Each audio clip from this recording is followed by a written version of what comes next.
What's up, everybody? It's your boy DJ Rowe. Anna's Historical Podcast Radio. Let's go.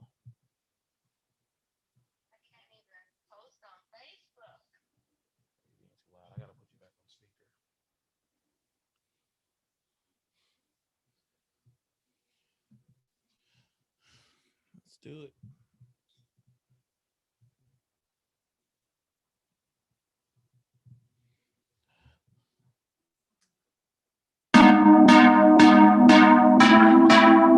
I rock amethyst, rock amethyst, yeah, amethyst. I rock amethyst, don't need no rollie on my wrist. I rock amethyst. Don't need no rollie on my wrist. I rock amethyst, yeah, amethyst, amethyst. Let's go, I be living rich. Look just like my pockets thick. Don't need no rollie on my wrist. I'd rather rock that amethyst. I be killing every fit. I hit Hillcrest just to thrift. Puff on purple cannabis and watch the sunset at the cliffs. I'm so wavy, you could surf me. What don't pay me, don't concern me. Stones protect me, you can't hurt me. Focus like a camera lens. I ain't really on shit till I can pay my mama's rent. Take her out that Honda Civic, put her in a all blue Benz, bitch. I don't rock no rollie on my wrist. I rock amethyst. I don't rock no gold chain on my neck. I rock amethyst. All I smoke is purple cannabis. I rock amethyst. Yeah, I rock amethyst. I don't think that they can handle this. Handle this. Yeah, you know I'm trying to channel shit. Rock purple amethyst. Yeah, you know I rock that amethyst. You can't handle this. Yeah, you know I'm trying to channel shit. Rock purple amethyst. Yeah,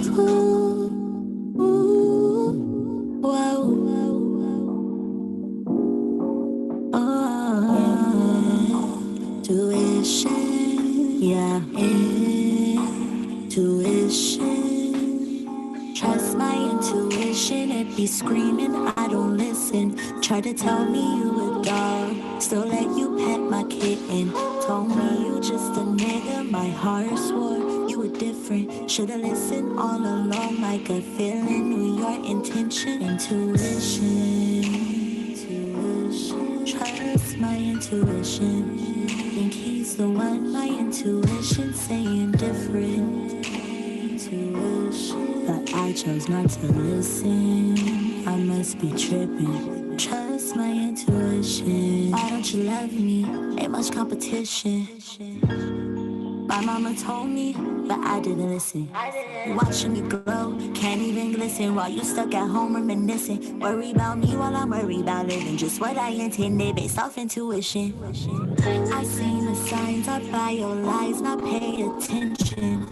Don't know why I fuck with guys. I want my love for their redemption. Who looked me in my eyes, got the nerve to tell me I'm tripping. Should've picked up on your vibe, I admit it, you caught me slipping. Wish that I stay focused on my paper. That D gave me ADHD, forgot that he a player. Try to tell me we don't mix, he E and J and I'm the Jaeger. It gon' work out in my favor, it hurt now but I'll learn later to trust my intuition. Trust my intuition. Think he's the one, my intuition saying different. But I chose not to listen. I must be tripping. Trust my intuition. These niggas get me cause I think I know it all. Hopeless romantic, that's vulnerable. Take all the pain that they gave, seen and done it all. Like I find this shit fun and all. Don't think you can treat me like you do these bitches. I know that you know that I'm different. And don't speak to me like you want in my commitment when you know your heart just ain't in it. See love, I don't trust. Mind like a squirrel, he all about his nut. He don't want your heartbreak, he just wanna fuck. Sometimes you give in, this time don't give it up. That's my intuition. Mama told me don't listen. Girls say that I'm tripping, I thought you was different. I'ma learn next time, I'ma listen. Trust my intuition. Trust my intuition. I make the same mistakes. This is Anna's Historical Podcast Radio. This is your boy DJ Rowe. You listening to that Rye Blue Intuition. We're gonna keep this going. Let's go. Trust my intuition. Trust her intuition. My intuition saying different. But I chose not to listen. I must be tripping. Trust my intuition. Whoa.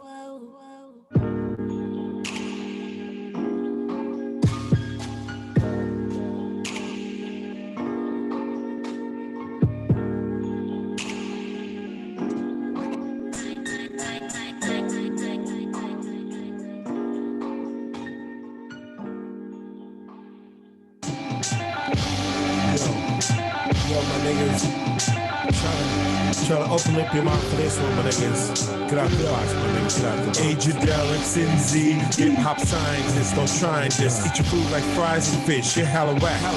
Relax a bitch.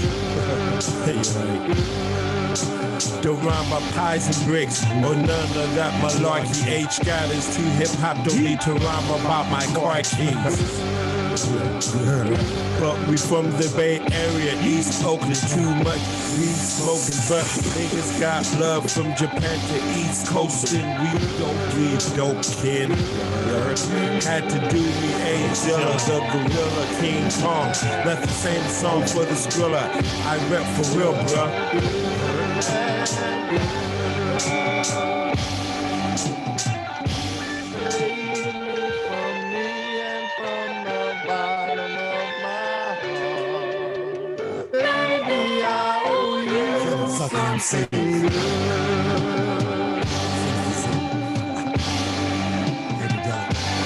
You came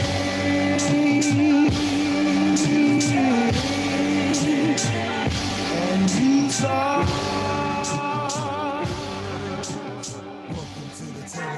Two cats, the masters. Holla. 30,000 feet up, green in my cup. Feeling real alive in the side, lady, look. Tell you what it is. Let me show you how we live. 30,000 feet up, green in my cup. Feeling real alive in the side, lady, look. Tell you what it is. Let me show you how we live. 30,000 levitation situation, high flying, clocking mileage, got my flaps on, head back, hash all your nonsense, making moves to the cash, they be wildin' mosh pits, party with the master set, royalty be going to shit. Green in my cup. I am a star child, so I need to cheat up. Tell them when we touch down, we must re-up. Feel it in my veins, got that oxygen. Straight to the brain. Fresh off the plane, another show, another city, embrace life. Purpose of walk, rip, mic. Deuces to these haters, to latest, cause stay the night, fade the black. In the ozone, where we at. 30,000 feet, green in my cup. Feeling real alive in the side, lady, love. Tell you what it is. Let me show you how we live. 30,000 feet, green in my cup. Feeling real alive in the side, lady, love. Tell you what it is. Let me show you how we live. Satellite off that fruit juice and lime. Chlorophyll if it's green, I'll oblige ya. Found out of bounds, now officiating game. Scribing red eye, gamma raid. Hawking up Generation Z, swagger play. Indeed, give praise, 10,000 sober days. Toast in Aruba, see a holiday. Hold up, wait, phone ring. It's that sweet, wholesome thing, calling me scuba. I knew how to maneuver it deep. Secluded in the region, retreat in the Philippines. On the scene for some slight late night meandering. Life of a king, moonlight off her navel ring. Massage on the island in her inner sanctum. Paid homage to the goddess as I parted. Thanks, hun. She acknowledged with a nod. The journey to your side, honor was mine as I rise. 30,000 feet up, green in my cup. Feeling really alive in the silent. Tell you what it is. Let me show you how we live. Give you everything, we'll do anything for you. Now I'm gonna give it up, yeah, no more money, yeah. Give you everything, we'll do anything for you. Now I'm gonna give it up, yeah. What's the feeling? It's euphoria. It's the type of love that directors make a story of. It's the type that makes you get a ring, have a wedding on the beach with your friends and a honeymoon in Kokomo. And she had my heart like an open door, overload. Fiend for her love like a drug and an overdose. Ignored the red flags, the Crips round some Suwus. Now I'm the fool, the one left jumping through hoops. Baby, I go on my way to do things for you. So crazy, talking every speak rings for you. For the first time, I know what it feels to share. But what good is that if getting hurt is all it does? Cause now I feel give you everything that you would do anything for. Now I'm gonna give it all. Give you everything that you would do anything for. And now I'm gonna give it all.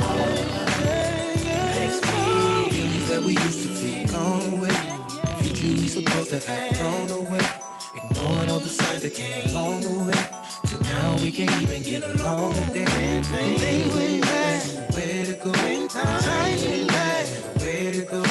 Trying to show you how to live before you. Do it on the way, giving up. You started off so strong, I thought I met the woman for me. So I came on correct than any other one before me. I was looking past your scars, I was looking at your heart. You were looking out for you, I was looking out for ours. You say you ride or die, I think you like the sound of it. When the times are tough, you ain't the type to stick around for it. I ain't gonna be the one that's hounding it, I'm drowning it. Even though it's hard to take the steps to turn around from it. I ain't for the meddling or settling. Especially when I can have it better with Loretta, Kim, and Evelyn. You can call it petty, but I revel it. Cause I was taking chances that had me completely out of my element. You ain't even deserve it, I gave it still. I done picked the groceries, made the meal, and paid the bill. And you ain't even had the decency to even clean the dishes. I'm finally chucking juices to this bitch. And I swear she had me. Give you everything, would do anything for. Now I'm gonna give it all. Gave you everything, would do anything for. Now I'm gonna give it up. See, the thing is, you just can't think about it. You just gotta let go and trust in yourself. Cause you good. Here we go now, here we go now, here we go now, here we go now, here we go now, here we go now, here we go now, so let's go. All you gotta do is jump, don't be scared, just jump. Ready, set, jump, jump, yeah, jump, jump. All you gotta do is jump, yeah, take a leap and trust that you'll land on your feet. All you gotta do is jump, tell them snakes goodbye. I'ma teach you how to fly, all you gotta do is jump. Skydiving in a hurricane, left my parachute like I never heard of pain. Hit my bullseye with perfect aim, now why I'm killing them softly like when Roberta sang. Yeah, you could do the same. You could choose the fame, but don't confuse the game. You can paint a picture, then you can choose the frame. You can leave your mark, can they remove the stain? Don't worry about them other guys, otherwise you'll scare away the butterflies. Yeah, the only thing on your mind should be the look in your mother's eyes if your brother dies. Yeah, so throw caution to the wind. If you can't, then you're your own obstacle again. If you don't hold your breath, is it possible to swim? It's all psychological, my friend. All you gotta do is jump. Don't be scared, just jump. Ready, set, jump, jump. Yeah, jump, jump. All you gotta do is jump. Yeah, take a leap and trust that you'll land on your feet. All you gotta do is jump. Tell them snakes goodbye. I'm gone. I'ma teach you how to fly. All you gotta do is jump. Come on, take a chance. It's not that scary. Come on, take a glance. The ones stuck on the ground can't advance. The ones flying around you, they enhance. Yeah, you gotta spread those wings. Hold on too tight or you gon' shred those dreams. People have crash landed, I've read those things. Fears run your life, let's behead those kings. Yeah, it's simple, just mimic a damn plane. And let the music be your guide, not your damn brain. What a damn shame, cats that can't hang. Don't understand it in the crashing in the fast lane. And that's lame, we were born to fly. And if we don't, then we're sworn to die. So just let go, baby, and then close your eyes so we can transform the sky. All you gotta do is jump. Don't be scared, just jump. Yeah, yeah. Ready, set, jump, jump, yeah, jump, jump. All you gotta do is hey, please don't get me started. Extended the clip to 18, now we don't get caught it. Walking to the club, I'm looking for a Meg Thee Stallion. Hate on us, I hit your neck, your back and body, yaddy, yaddy. Break it just like this karate. Drip Fiji water. You don't gotta wonder, that bitch with me like a stalker. Got feet up in the field, US name in soccer. Hey, kicking game is only proper. I'm a Kyle Rittenhouse, I walk around with a chopper. Get the poppin', all these corny niggas war red and vodka. Middle finger to the coppers, and my oppas in the pasta. Hit your noggin, not your body, hit your noodle top ramen. Yeah, don't get me started, I am Caesar, let it pepper at the cartridge when insulted. I'm assaulted, said you king, you was lying, you Mufasa.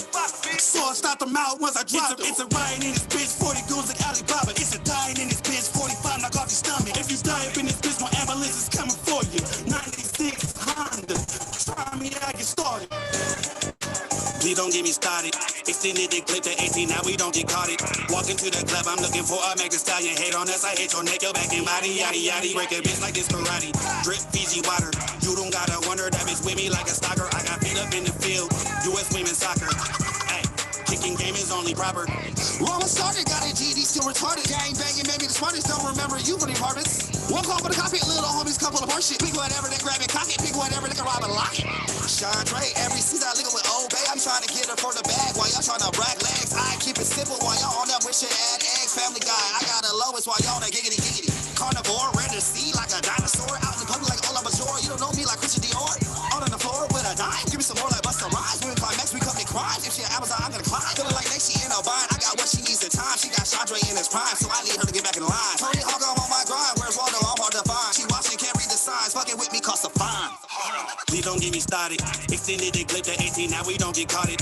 Walking to the club, I'm looking for a Meg Thee Stallion. Hate on us, I hit your neck, your back and body, yaddy, yaddy. Break a bitch like this karate. Drip Fiji water. You don't gotta wonder, that bitch with me like a stalker. I got feet up in the field, US women's soccer. Hey, kicking game is only proper.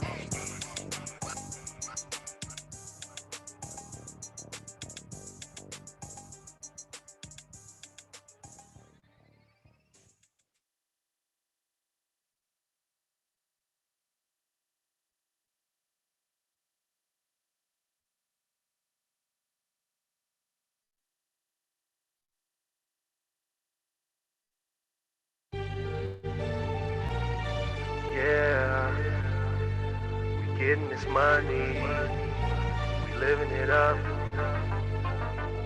Stop, drop, and roll it, baby. Stop, drop, and roll it, baby. Stop, drop, and roll it, baby. Stop, drop, and roll it. Dropping in on 100-foot swell off the coast. Drink in my hand, blunt lit up to roast.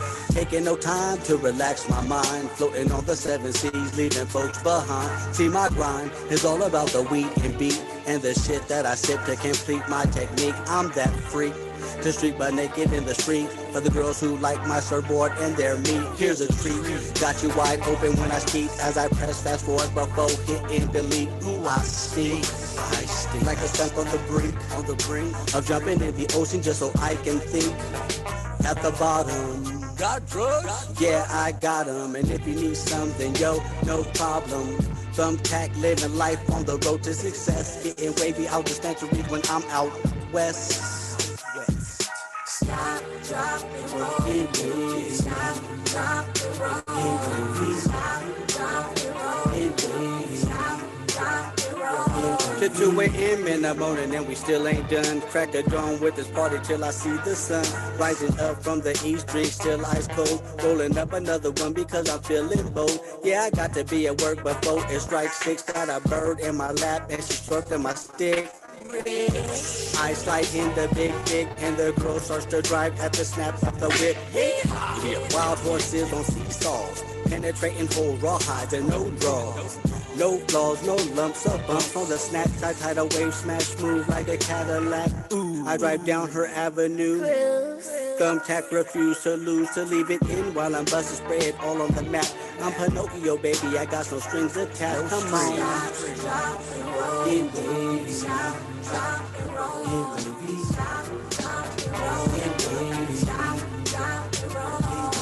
One more hit, one more shot, take it to the top. Champagne bottles go pop, in a Kia 4K being chased by the...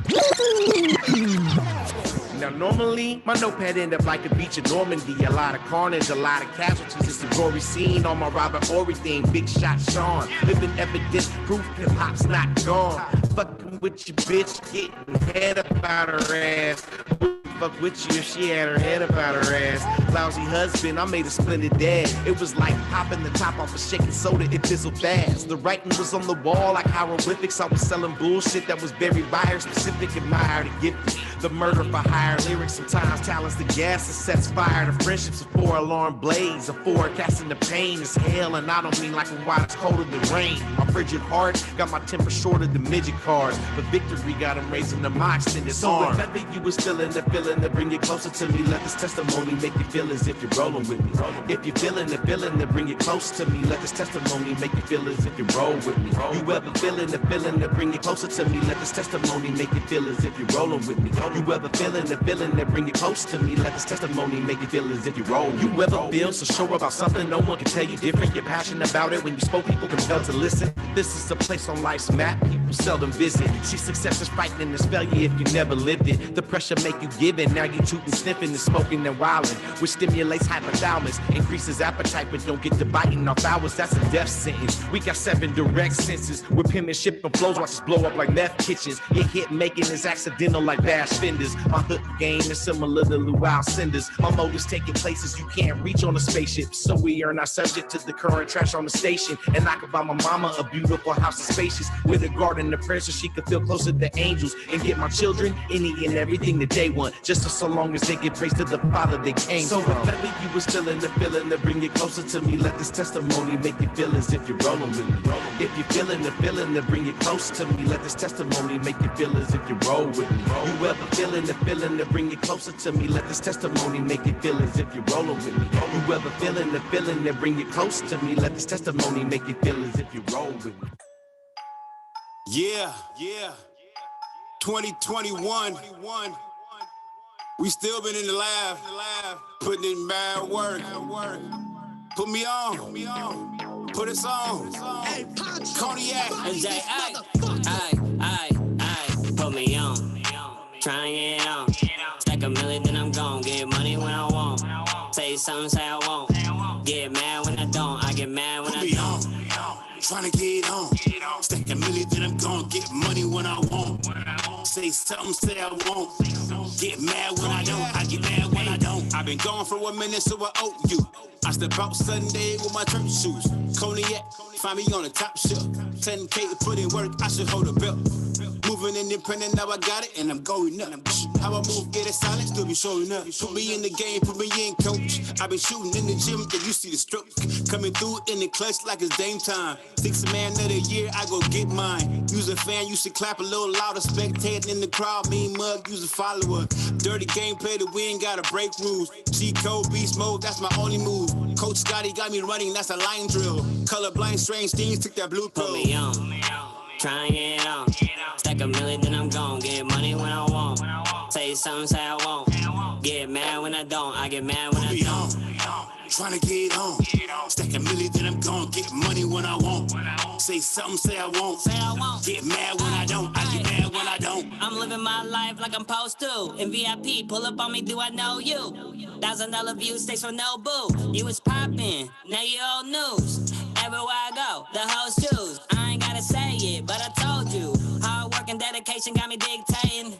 Now I understand why they hating.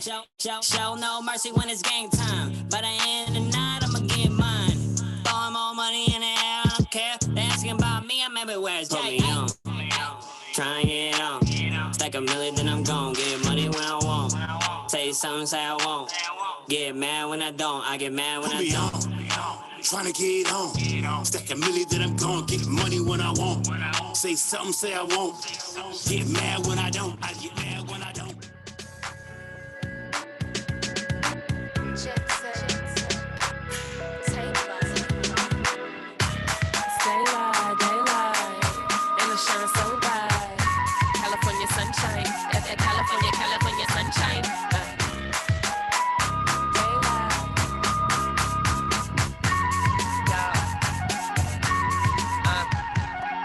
California sun shining in the winter. You either eat a steak or wonder what's for dinner. When we was little, they said everyone a winner. They go rush, but you really chasing glitter. The high gone, but you chasing Oh, it's that time, y'all. Anna, are you in the building? I sure am.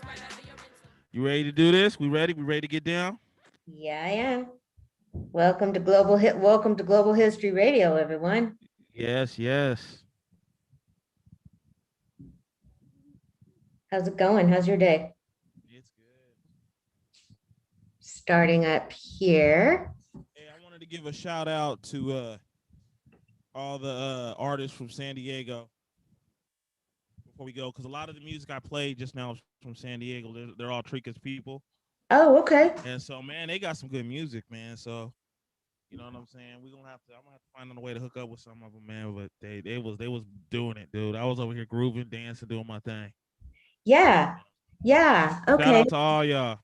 Yeah. Okay. Thumbtack, All right. Diego. Shout out to Bree Blue, Reflective Intelligence, and Cognac.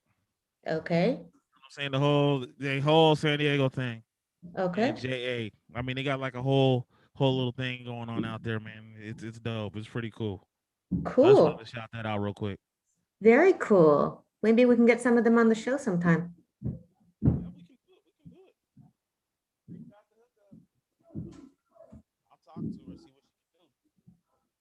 Rizal? What's that? Maybe we can get some of them on the show sometime. Oh yeah, I'm gonna holler at Trika and see if we can get some on there. Yeah. And get them on the cast. I'm pretty sure she can get them to come on. I'm sure she can. Sure she can. Wow. Okay. I'm a producer at heart, and one of the things I would really want to do, or oh God, I get sick of asking people for stuff. You're constantly asking people for stuff. You're constantly, settling people down and letting people know that they're important. I was just exchanging emails with a presenter, and I was like, look, if I thought about putting information on a flyer, and I was like, if I thought that people would visit your website if I put it, that you could like make money off of some information on the flyer, I would do it. But Exactly. you want the bare minimum on a flyer, and people still mix it up. So yeah, I mean, even like we made those, and then a lot of stuff, it's just going to be word of mouth anyway. Say, okay, yeah, everybody, on August 19th, I'm going to be doing a show at Elegant Events Enterprises. We're going to be Elegant Events Enterprise screening Mr. Civil Rights documentary about Thurgood Marshall, and Marshall, the biopic with Chadwick Boseman, and Roselle is gonna be DJing. Yes. So, while I'm asking, while I'm on here, are we gonna go check out the venue before it? Okay. Oh yeah, absolutely. We got to find a day to do that. Absolutely. Yeah. Well, that's why next week is next Tuesday night is National Night Out, which is always really fun. It's, somehow where it's something where all over the country, people have like potluck sort of things outside, and there's going to be one downtown. So next week we're going to be off, everybody, because I want to go to that, and that will be a good time to meet them, unless you want to do it before. Did you see that email? Yeah, I think I've seen the email. Yeah, let's do it. Let's do it. You said next Tuesday, right? Well, yeah, because I'm sure they'll be open. I mean, yeah, let's do it. Let's do it. Yeah. Then that'll be perfect. Yeah, they have a big screen. I'm really excited to show films there. And Mario, my friend, is going to be having food. So I think it'll be nice, Just so everybody knows, I've been to a few of Anna's shows. Anna has some dope shows. She had one in Bayard Rustin, the one that was behind us at what was it called? Not the Palladium. What do they call that across the street from me? The name of the Empress, the Empress. The Theater. Empress. Yeah. Then you had one in front of me, and like down the street. Yeah. At Artisan. They're pretty good shows. Thanks. You do a pretty good job. I don't know how many people tell you that, but Anna gets down when it comes to doing her shows, man. She don't play. People, people really do. And I get a lot of support from people, a lot of compliments, and, but really it's a great feeling. I mean, it's like when you're DJing, when you see people really getting down to your music, it's such a great feeling. And when I see people interested in what I put together and talking with each other and enjoying themselves, it feels great. And I am really looking forward to that hopefully being back doing stuff in person. Knock on wood. Hopefully we'll be able to do that. Oh man, you're gonna be good. I think it's gonna be good. Oh, especially now. A lot of people are going to want to come out, Definitely. So it's like, it's been crazy lately. People have been going to everything. So I think when you do your show, you're going to get a lot of people in there. I think so too. Yeah. And then we have Garrett Sinatra Tolles, who's a young man studying law, who's kind of, I have him down as special guest because he doesn't really want to host. And I was like, special guest is great because that means they can do anything, I mean, I just really want to, if you have somebody young down there, a lot of people know, I figure more people will feel comfortable coming, and, the publicity and, sharing his perspective. So, I mean, I think a lot of people don't realize how many different things you can do as a lawyer. And I mean, people should know about the choices. Young people should know about all the different possibilities. And relatively speaking, it's expensive to go to law school, but it's expensive. You need to take the LSATs and the bar. You need to take tests to get into law school. And then you need to take the bar exam to qualify as a lawyer, except for during COVID. My niece graduated, and then she did not have to take the bar exam because she was already working as a lawyer. So all that costs money, but if you can get through that, you can definitely make a whole lot of money. I mean, there's some jobs where you have to go to school for a really long time in order to make money, which means, you have God knows how much student loans to pay back and all of that. So,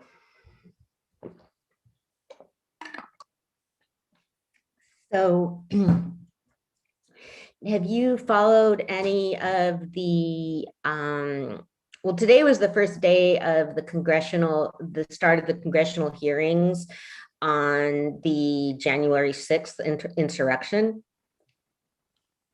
No, man. What are they saying about it? Well, they're trying to figure out what happened. And so the first people to speak were the Capitol Police. And I mean, these guys, they were fucking mobbed. I mean, I think one died at the scene and one died someplace at the hospital. They were assaulted. They were like bear sprayed, and one of them said that he'd served in Iraq, and he said he was more scared that day than he'd ever been in Iraq. The Black officers were saying one of them had never been called the N-word before. And yeah, so much for those so-called patriots. And they talk, because some of them, these people claim to support the police. And so one of them brought up Colin Kaepernick, and he was saying that, okay, here's people that think that this man taking a knee for his beliefs is disrespecting police, but look at them. And he also pointed out the crazy ass presence that was there for the Black Lives Matter protest. So it was good to see somebody that had a congressional audience just say what everybody else knows, basically. So, and then, I mean, they're trying with all, so the police officers, I mean, they're trying to make it not political. There's 2 Republicans on the panel, and one of them got really emotional, and he was saying, and I don't know. I mean, these guys aren't actors. I mean, I don't think they're that good at, I don't think he'd be, I mean, he was kind of teary-eyed. I don't know, man. I mean, maybe they're pretty talented, but he said that he talked about them, upholding the government. And the guy was saying he's a Republican, he's a conservative, and he's not gonna. So, I mean, it's crazy. I mean, in a way, this is going to relate to some of the stuff we're talking about, but I just don't understand why these people can't make some deals. I mean, that is if you're too divided even to condemn people beating up police officers, then hey, when they're doing this, all that it's doing is proving the point. Because it's really like so funny how lenient they're being on these people. And to me, that's why I don't even like watching it, because I know they're only going to get a slap on the wrist. And it's not right. That's just like messed up. Yeah. Like one of them was sentenced to 8 months or something like that. I mean, yeah. I don't know. See, we were talking about that a couple weeks ago. I mean, democracy is fragile, and if you look at the fact that the United States has never functioned with justice and equality for everyone, then it doesn't even seem surprising to think that something else could happen, that we could have a different form of government. Something could happen. I mean, if it's that easy to split the government apart, if people are going to, for the sake of their party, for some reason, lie over and not even condemn something so violent, then yeah, it is pretty fragile. I went over to Fox News to see what they see. That's what one of the Fox News reporters was critical of it, but the rest of them were just being kind of quiet, trying to see what they're up to. And that kind of relates to Thurgood Marshall, the show I'm going to do on August 19th. The Marshall documentary is Thurgood Marshall really believed in the Constitution, and he believed in the 14th Amendment, and he believed that, which establishes the people are equal. And what he was doing, and then he believed that with a legal path they could overturn Plessy versus Ferguson, which was 1893, which established the whole idea of separate but equal. And it's interesting. I mean, Marshall was patriotic in his own way, and here was somebody that risked his life constantly to go down and try and uphold justice. And he never gave up on that. He never gave up on trying to get justice. And he was appointed to the Supreme Court. And when he was asked to, there was a lot of relations between the U.S. civil rights movement and African liberation movements, especially Ghana.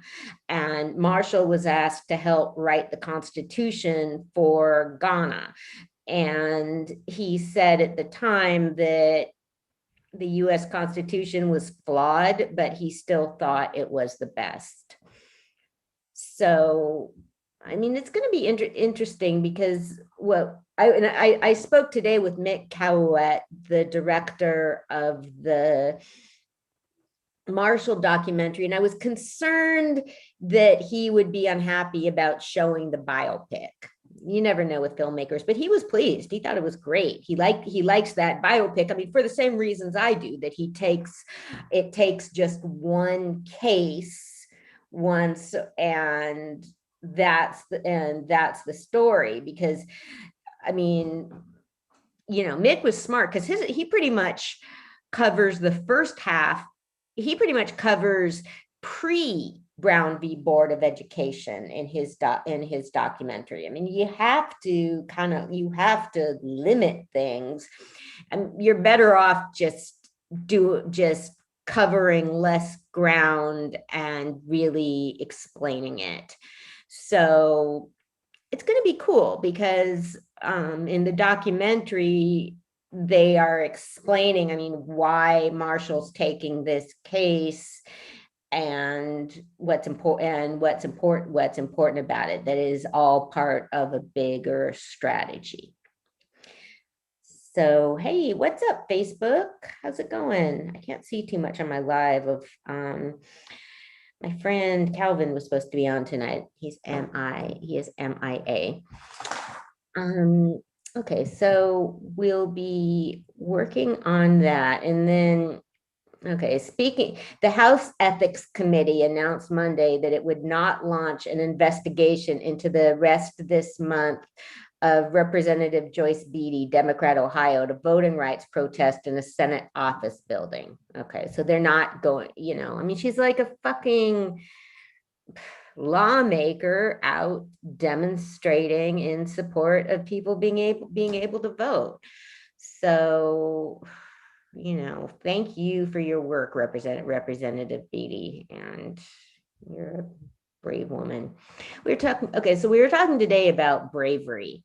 That's always a fun talk because Mick also directed a film about Hubert Humphrey. Hubert Humphrey was from Minnesota. His life was from 1911. He was born 1911 and died in 1978. He was a Congress member and then a senator, and then he was LBJ's vice president and ran for president a couple times and didn't make it. He was an early champion of civil rights. In 1948, he spoke at the Democratic Convention and in support of civil rights, which was monumental at the time. Nobody was doing that at the time. And so it's one of the things that's important about history is to look at what people did and when they did it. Like, somebody was bagging on me for defending, for praising Lady Bird Johnson. And my point was just that, okay, she was a Southern lady born in like 1900 or something. For her time, she was progressive and thoughtful and empathetic. So yeah, so I mean, now at that time, talking did mean something. I mean, now when somebody gets up and talks about civil rights at the Democratic National Convention, we want to know what they did or what they're gonna do. Is it just words? But at that time, it wasn't just words, even though Humphrey was from Minnesota. He was, so at that point, Southern Democrats were the party of segregationists, and they would claim that the Northern Democrats just weren't dealing with the issue, and that it was all easy for them to say. And it was it's easier to oppose racism when you are not the senator or governor of a segregated state. I'll give them that. But what Humphrey did in 1940, I mean, he gets credit for Truman winning. And that's what Mick was saying today. He's biased. I mean, Humphrey's his guy. But a movie I like a lot is called All the Way. Well, it's an HBO film, and it's about LBJ right after Kennedy was assassinated and how he passed the voting rights bill. And so one of the things he says at the very, he's just so funny, because at the very beginning, he's saying like, he spoke about civil rights, passing the civil rights bill. Oh shit, this is so embarrassing. I can't remember civil rights was 64, voting rights was 65. Shit. I get them backwards sometime. So Lyndon is going like, well, Hubert, you tell all your liberal friends that I'm gonna out Lincoln. And and that for his time, and he sure as fuck did. So hey, what's up, Trika? So, okay, so she isn't completely in yet. Okay, so what Humphrey did in 1948, I'm like, okay, he can have that. That's brave. And so then Mick said that he thought Liz Cheney was brave, and I'm like, no, she's not. Man, if she was brave, she would have said something at the very beginning. She would have said something at the time. I'm like, no, she does not get anything for me. Like, no, you don't get a yeah. So that's what so we were saying, like, okay, who was brave? Okay, Humphrey was brave in 48. I would like a chance to be brave, but I don't even feel like I have that many opportunities to be brave. I mean, I would love to. So, I have some, I guess, somewhat, but see, it's like you're brave when you risk something, when you have something to lose. I mean, Liz Cheney has nothing to lose. I mean, she's not popular, so she might not be reelected, and I'm sure she's calculated out all of that. So yeah, so somebody else on the Democratic side was praising her, and I'm like, fuck that. We are not, yeah. Yeah. I knew you'd get into this, Trika. Like, did you hear what I was saying before about Humphrey? Yeah. Yeah. So, you know. Oh, You're muted. You're muted. Yeah. You gotta unmute yourself. You're muted, Trika. I think I got muted, but whatever. He has nothing to lose. So you're not going to put your full backing into it because it really makes no difference for you, whether you win or lose. Humphrey had more to lose in 1948 than somebody does now. Like, somebody gets up now. I mean, any one of those guys getting up and talking. I'm sorry, y'all. Let me close my window. I'm sorry. I live in the hood. I live in the hood.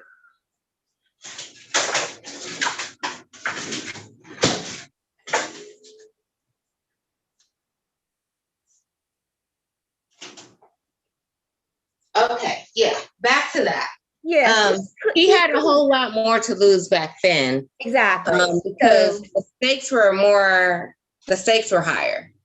But right now, I feel like a lot of people in power feel like they don't have anything to lose. So they're like, fuck it. I'm going to just do whatever I want to do.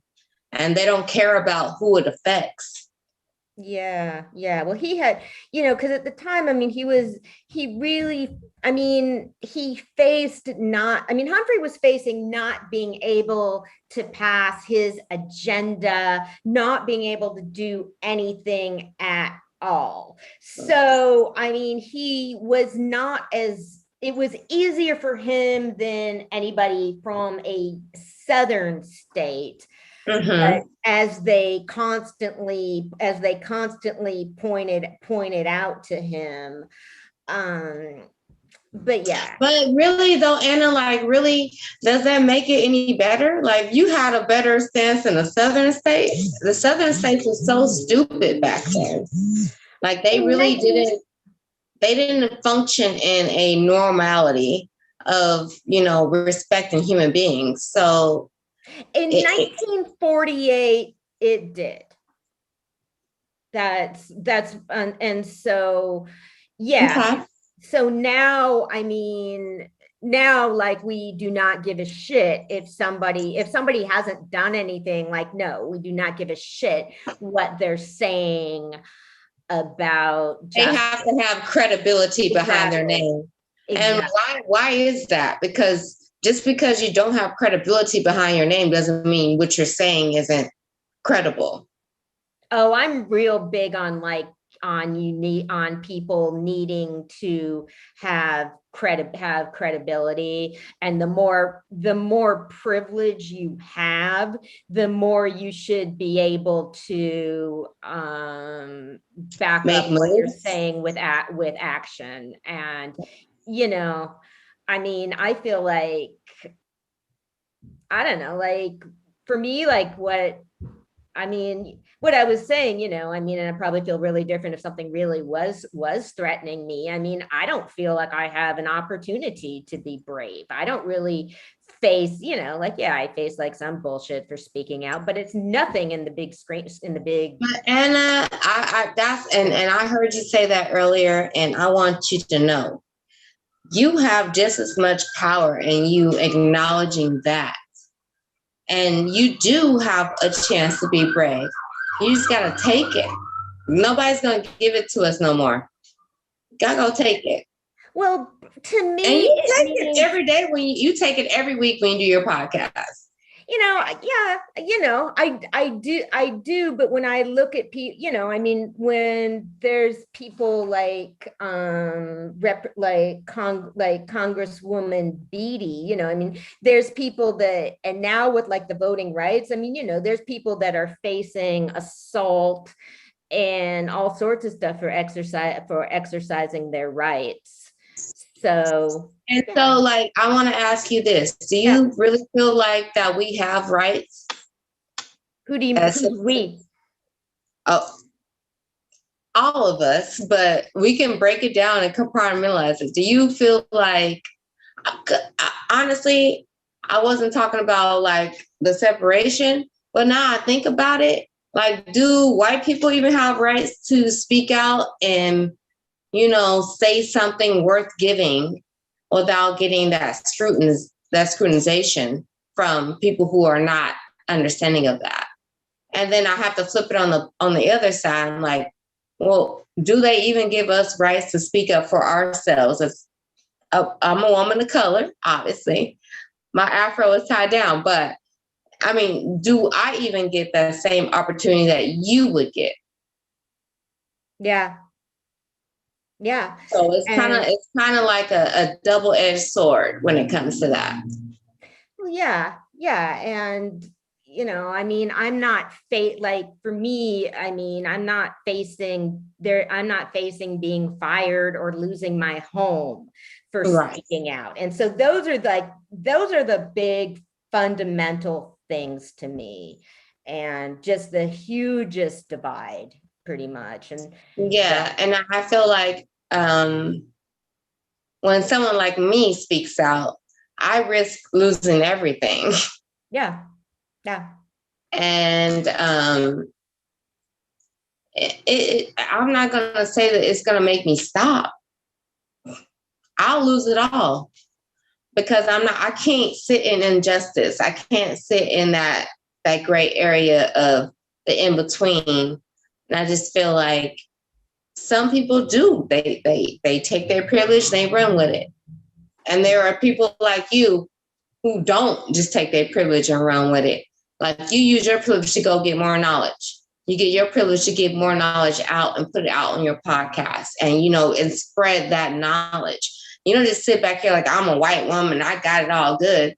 You're not a Karen. You know what I'm saying? Like, I'm anti-Karen. No, fuck Karen. No, see, that was what I came up with. See, anti-Karen is like Karen's cool. Yeah. But, you know, I mean, and on the flip side of that too, like, we got our own Karens in the Black community who think similarly. And it's crazy because they still think similarly to the Karens, like, you need to be doing this and, you know, fuck what you want to feel, fuck what you feel inside, follow the law, even though the law may not always be that great for you. Yeah. Even the law is not in play for you all the time. And I got this phone call from, you know how they do these random ass calls, and it's from the fucking sheriff's department. And she's like, we're reaching out every year to get donations for, you know, the people that protect us. And I said, you look here, I'm not trying to be rude, but I'm going to cut you off on your little, whatever they wrote down on that paper for you to read. I'm not supporting the police when they keep on treating me and my people like shit. So you better stop reaching out to us. Yeah. Because y'all got to do a whole lot more for people of color to respect and want to support you, want to give you a donation, and you don't do anything for me. Yeah. It's a way deeper story, but it's like, yeah, I just like, y'all need to screen these calls because I was really nice to her, but I can imagine if she called a bunch of other Black women and they was like, fuck you. You know what I mean? And they have every right to be like that. Yeah. Yeah. And even though they don't talk about it a lot right now and like the media and all the news and all that stuff, there's still violence being carried upon us from cops, from white people, from, you know, we're still getting it the same way we got it 2 years ago. It's just not being publicized because they understood, they saw what happened when they publicized it. They thought they was publicizing it to get sensationality, right? You didn't know that you were empowering a whole nother group of people.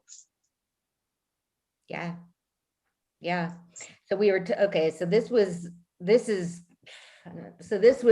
like with Liz Cheney. Okay. We're like, that was the category that we have a category here called Want a Fucking Cookie, which is like, yeah.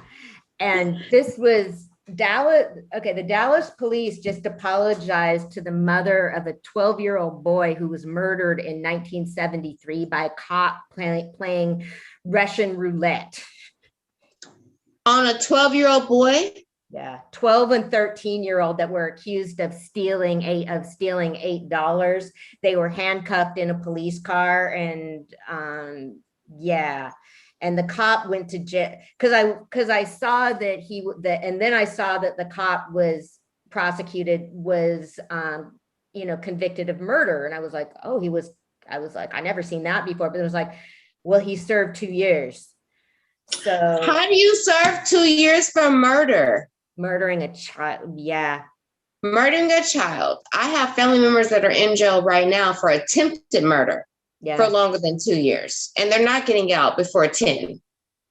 Which state are they in? California. California, yeah. And everybody thinks California is so sweet. Oh, like all my family outside of California is like, I can't wait to get to California. I'm like, but you don't know California like I know California. Yeah. I think they only like California for the weather. Yeah. Yeah. Women, weed, and trees. They don't know about the other shit. You don't know how we get hunted down on these streets. And nobody comes to fight for us. Yeah. Because that's normal. That's not normal. And I think I'm kind of glad that I don't have kids because I don't have to worry about that. But I worry about my friends' kids because what are they going through in this thought process? Like, what are they going through? Because we already tripping as adults. I worry about my neighbor's kid. I see them starting to go walk down the street, and I'm like, careful. Let me walk with you. Where you going? Yeah, that's me. Yeah. And we didn't have to worry about that when we were kids. Yeah. My mom was like, oh, just go. Just make sure your ass is home by the street lights.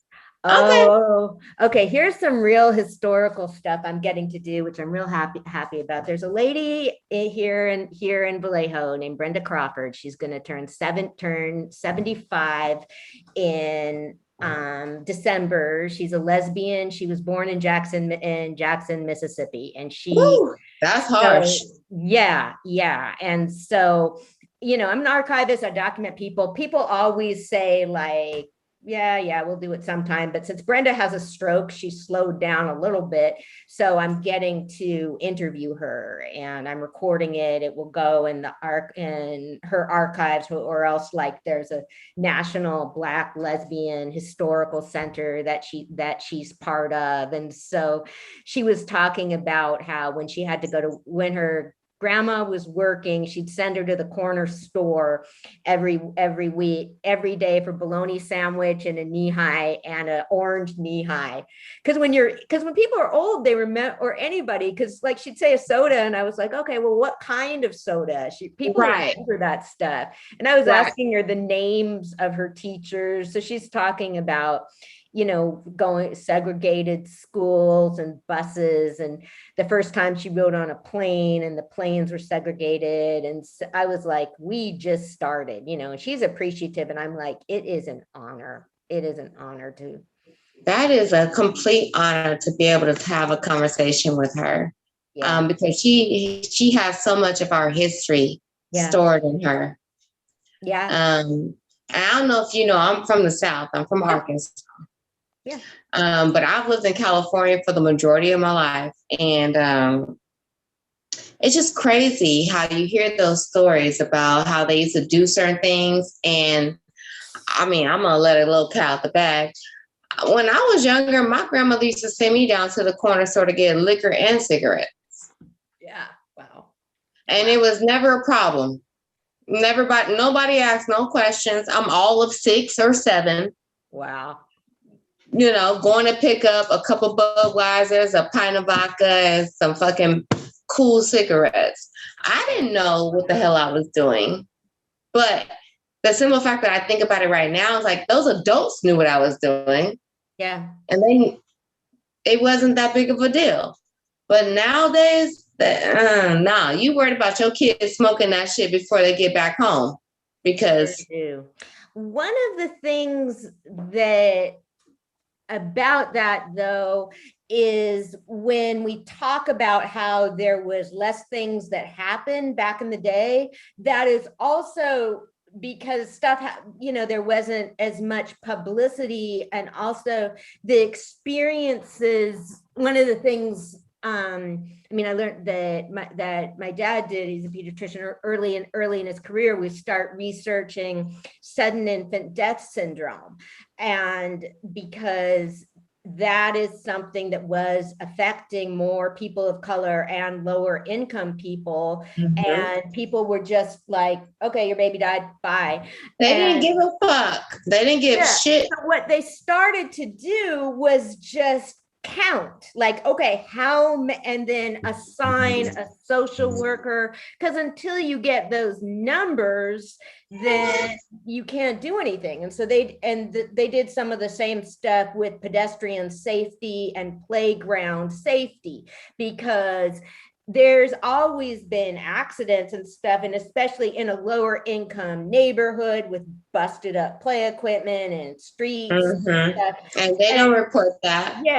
Yeah. So when more of that, there's more awareness now of accidents than there used to be in bicycle helmets and all of that. So it's just, that's why I'm just so big on trying to like document to everyone, record stuff, because you get the versions of life that are, and that comes back to risk, because if you have less to risk, to leave a paper trail. And I point that out a lot, like as a gay historian, because people will like be saying to me like, oh, they were in the closet. I'm like, no, they weren't. Thank you. I was like, because they did not. You put them in the closet. You didn't want to acknowledge who they were.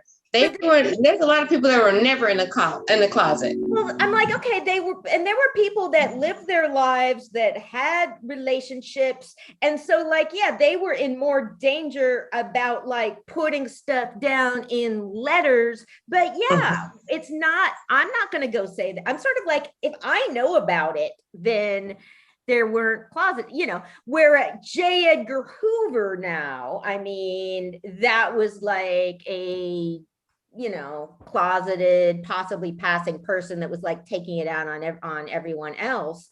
But, that was one of the films I screened that Roselle saw, was about a gay bar that was bombed in 1973. And a lot of people didn't know that their relatives had died. And like, in the early 70s, my family we were like writing letters to each other a lot, but not everybody does that. So I was like, okay, how long could you go on top of that too, era without exchanging letters?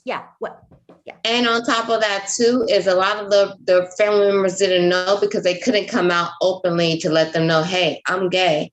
And so when you find out that your family member dies in a gay incident, you're still not ready to acknowledge that they were gay.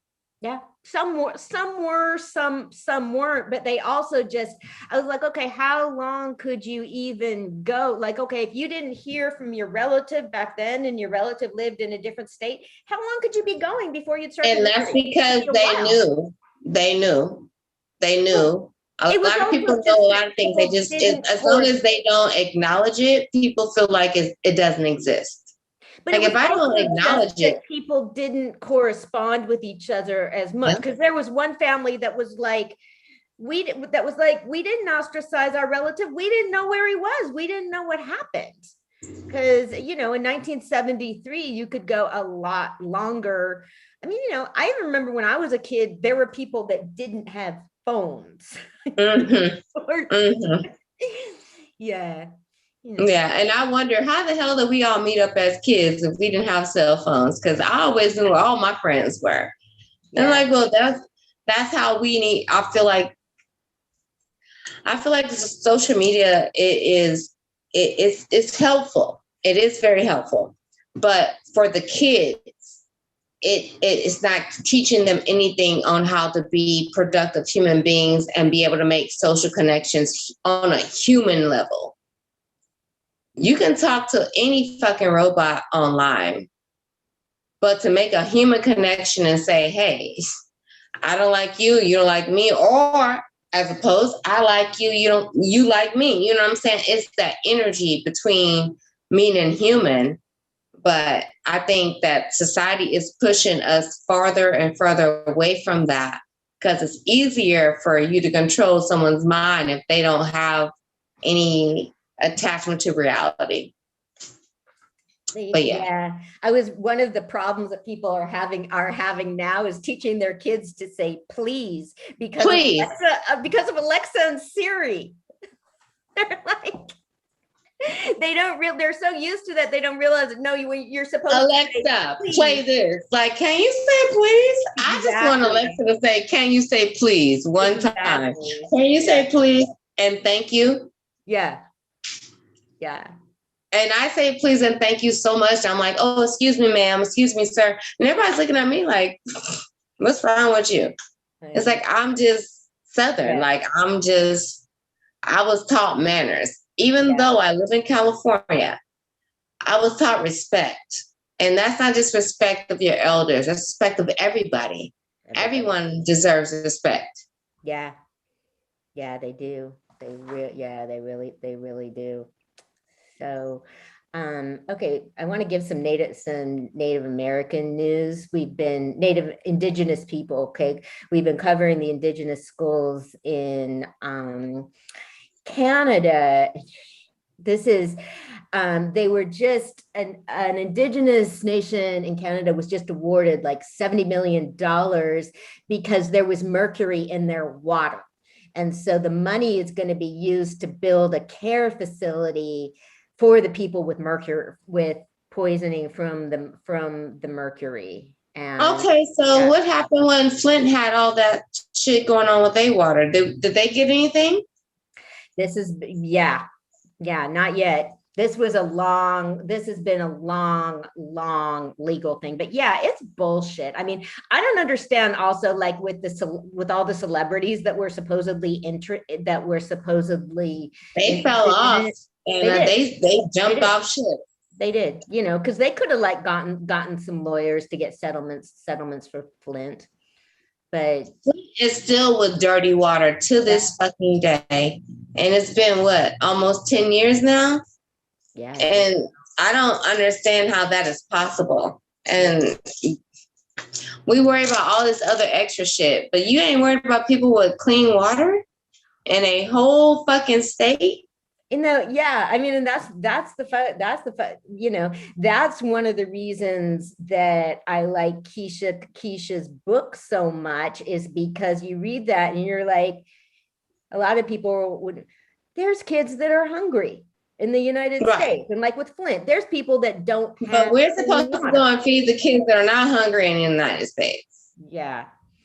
Okay, and let me hit you with another one. I live in North Park of San Diego. So a lot of white people around me, they got dogs and cats.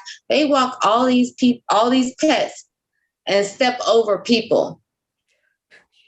Yeah. And they put out dog bowls outside of restaurants to make sure the dogs got water. Now, don't get me wrong. Yes, take care of your pets. White people and their pets. I'm familiar with that. Yeah. Yeah. But why can't we take care of our people that's sleeping on these sidewalks? Yeah. And they're steadily building up, expensive buildings of apartments and complexes and all the fucking shit that nobody can I can't afford to live in. Even if I still have my job, I still couldn't be able to afford it. So it's like it's a double conundrum. I don't know. I don't think that's the right word, but it's kind of crazy. Like, how can y'all take care of these pets and you can't take care of your people? And how can you put money into another country but you can't put it into your own?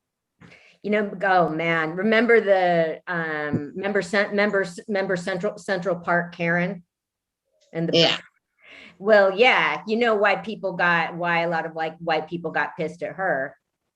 Yeah, because she looked stupid. And she was mean to her. That damn dog out. She choked her dog, so that got Yeah. And that's why they got mad. They didn't get mad that she was calling the police on this guy that wasn't doing anything. They got mad that she was choking up her dog. Yeah. Yeah. So it's like the whole thought process is kind of crazy. And he pointed that out. One of the things he said, he just tried to like lay real low. What he said is that he said something like people shouldn't be piling on this one instant. People need to be looking at society and racism. Mm-hmm. So yeah, see, I didn't even know people bird watched in New York City. So I didn't know Black people bird watched. Yeah. So that's really racist of me, but I'm not gonna knock it if that's what he was doing. And he clearly was bird watching. Yeah. And she clearly was choking the shit out of her dog. And was letting her dog, the whole problem, letting her dog run in an off-leash area. It's like, my dog, my dog doesn't need to follow the rules because it's my dog. Right. My dog. Yeah. Oh my God. It's like people that bring their dogs into the fucking grocery store all day. They're Anna. Like old, all day in San Diego. Are not service dogs. The service dog will not fuck with it. You see people like carrying these little dogs and like touching food and stuff, and it's like that's having no respect for others. And on top of that, their fucking dogs will run up on me while I'm trying to get some avocados, and I'm supposed to be the bad guy. Get your fucking dog away from me. Yeah. Yeah. I don't understand that. That's not a service dog. Like you said, it's not a service dog. Service dogs are better behaved. They not only take their dogs into the grocery stores, they take them to bars. Yeah. Why is your dog in the bar? Yeah. If you can't leave your dog at home, you don't need to be at the bar. Or you don't need to, or don't have a dog. Or don't have a fucking dog. Yeah, at a gathering last week, somebody came up with their dog and he's like, oh, you don't like dogs? And I was like, I like dogs. I just like my clothes more. Right. I don't want your dog hair on my shit. Yeah. How about that? Yeah, don't get my dress dirty. Right. All this goddamn fur. Got me look like a wolf. I'm good. Yeah, it happens. I was washing my clothes. I was like, goddamn dog was on my lap. Yeah. Yep. Yeah. I mean, I don't expect people to like my cats. Put it that way. I mean, I'm like, I love my cats, but I don't expect other people to, But I think out here, people expect, well, I'm bringing my dog out, so everyone around needs to love my dog. And it's like, no, I don't. Yeah. I love dogs. Yeah. But I don't love dogs that jump on me when I don't know them. I know. That's not cool. Yeah. Yeah. And I don't like them licking my shoes. Oh, it's gross. I love shoes.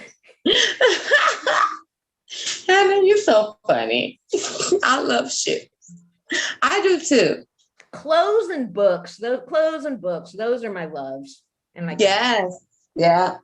I need to get more books. So are you reading a book right now? Yes, actually. And I was wondering if you'd like it. Okay. It's new one by a young woman. It's called The Other Black Girl. Okay, show me. You got it right there, or no? Okay. I almost message me with the title again after the show. I should have kept it up. Because it's about a young Black woman that's working at a publisher, and the young woman, and so that whole world dynamic. Yeah. And then, so another Black woman comes to work there, and like her friend is, she's even saying like, oh, nobody's going to confuse us. The other girl has like dreadlocks and she's 4 inches taller. No, they do. So yeah, I was actually, I read it in a day. It was really good. And so it's called The Devil Named Prada Meets Get Out. That's deep. That's deep. Yeah, it takes a turn. And so it also has a whole lot of stuff. Hair is a big part of the story. It gets really detailed. That's just part of the story. Yeah. Mm-hmm.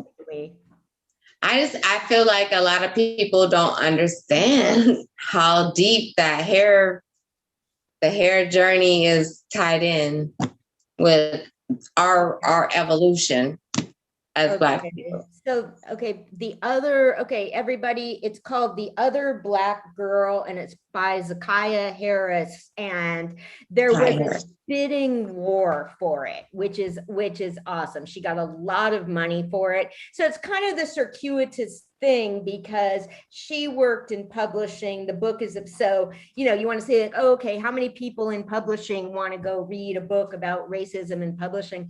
But also what I really loved about it, and then again, this is the thing we talk about a lot with books.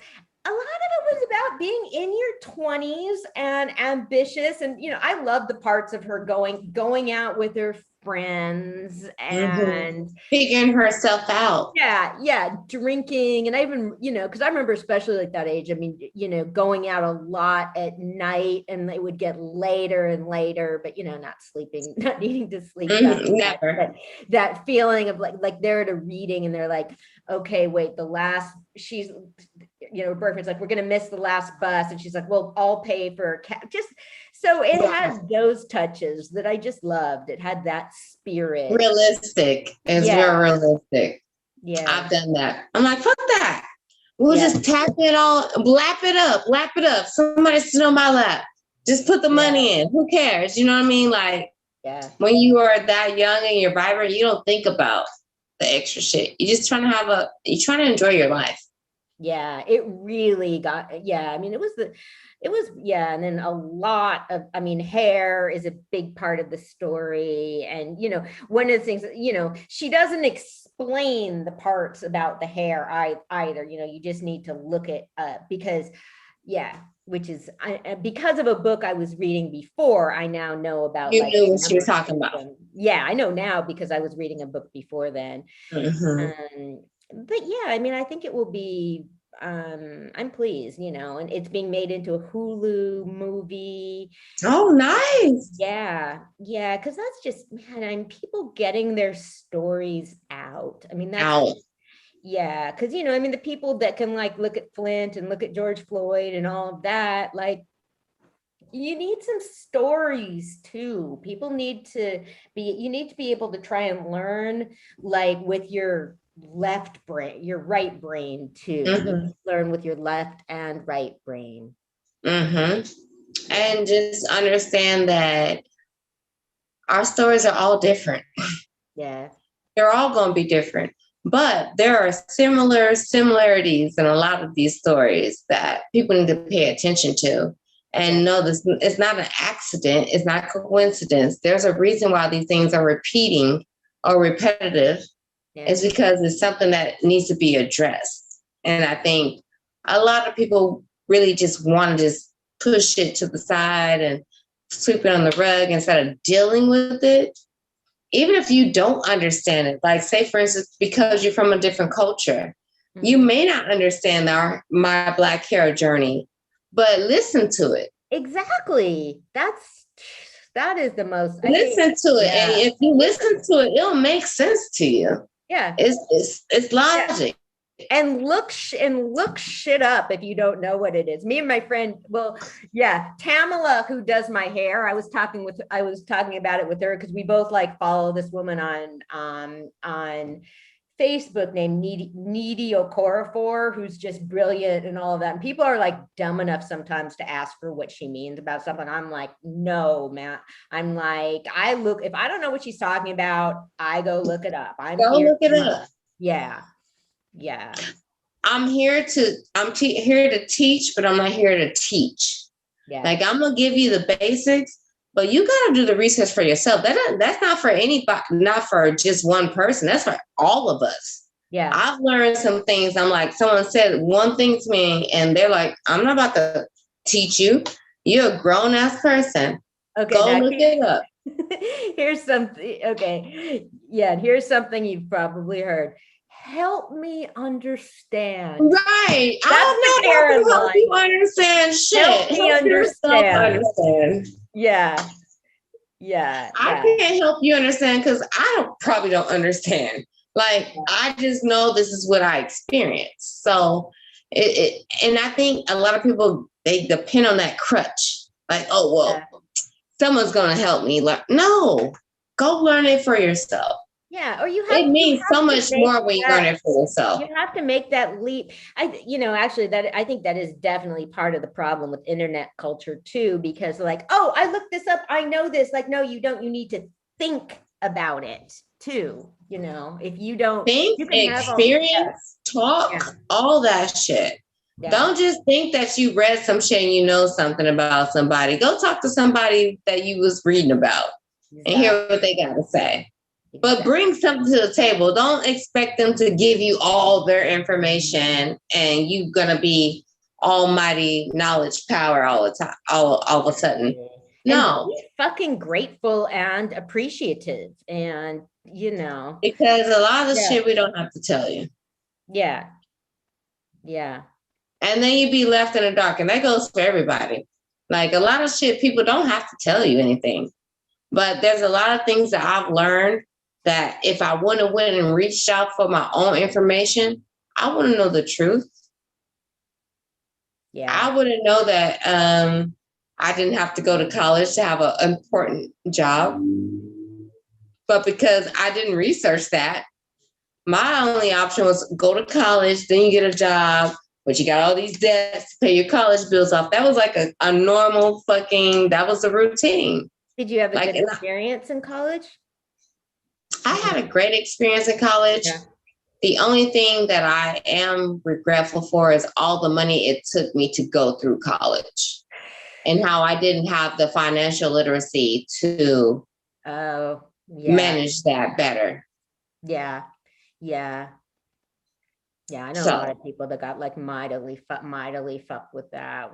Yeah. And I mean, when you come from a poor, I won't say poor, but you come from a less fortunate family, you think, okay, well, I'm going to get all these loans, but I'm going to make good money after I graduate. And that's not guaranteed. And it's confusing and the interest and all of that, people need to explain that to people, Never was explained to me. Yeah. Yeah. Never was explained. And on top of that, it wasn't explained that just because you graduate from college doesn't mean you're going to get a good job. God, yeah. Yeah. Yeah. I was told when I was in college that I could do whatever I wanted. And I'm like, I mean, I even knew better back then, but I'm like, why are you going to tell a fucking young person that? Like, no, you can't do whatever you want. Nobody can. They kept telling me that. I'm like, okay, I got it. Yeah. No. Yeah. That you are not helping young people that. And I also I don't like the word dream. I use the word vision because dreams aren't real. Don't tell young people that they can like fulfill their dreams. Talk about a vision, Vision. Yeah. You can dream it, but then write it down. Make it your vision. Make it your purpose. Yeah. If it's just a dream, it's just a dream. It means nothing. Yeah. It's when you put action behind it. That's I like how Anna put that. I like how Anna put that. Make it a vision. Yeah. Dream. That was good. That was good. Thank you. I forgot she was here, Roselle. Roselle was not missing a thing. Not at all. We know Anna. He doesn't say anything until he needs to say something. But yeah, that's the best way to put it because you have to start with a dream. But it takes you to move that dream into a vision. Yeah. And when you make it a vision, that means you got a plan. That means you got steps behind it. And you put an action behind it. A dream without action ain't shit. It's just a dream. Yeah. You can dream also. Dreams. I've been dreaming out flying through the sky on unicorns for a long time. I've never done it, but yeah. Exactly. Yeah. Yeah. It sure is. So we were playing a bunch of San Diego music. Oh, yeah. I'm sorry about that. I'm responsible. I'll take responsibility. I was enjoying it. So Robert, thank you so much for listening. We're gonna take a break, and I can't play the music on Facebook, but RosJoy76 on YouTube. Catch us there, and I'll put and otherwise I will be back shortly. Facebook. We're gonna take a little break. Take a little break.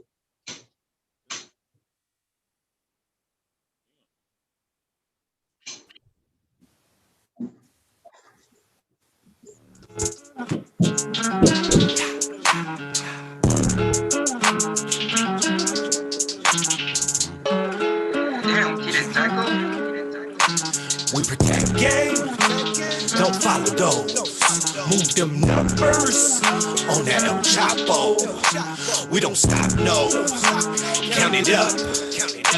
Never listen to a lame. How that sound to us? We protect game, don't follow those. Move them numbers on that El Chapo. We don't stop, no.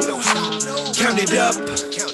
Yeah, never listen to a lame. How that sound to us? Yeah, look.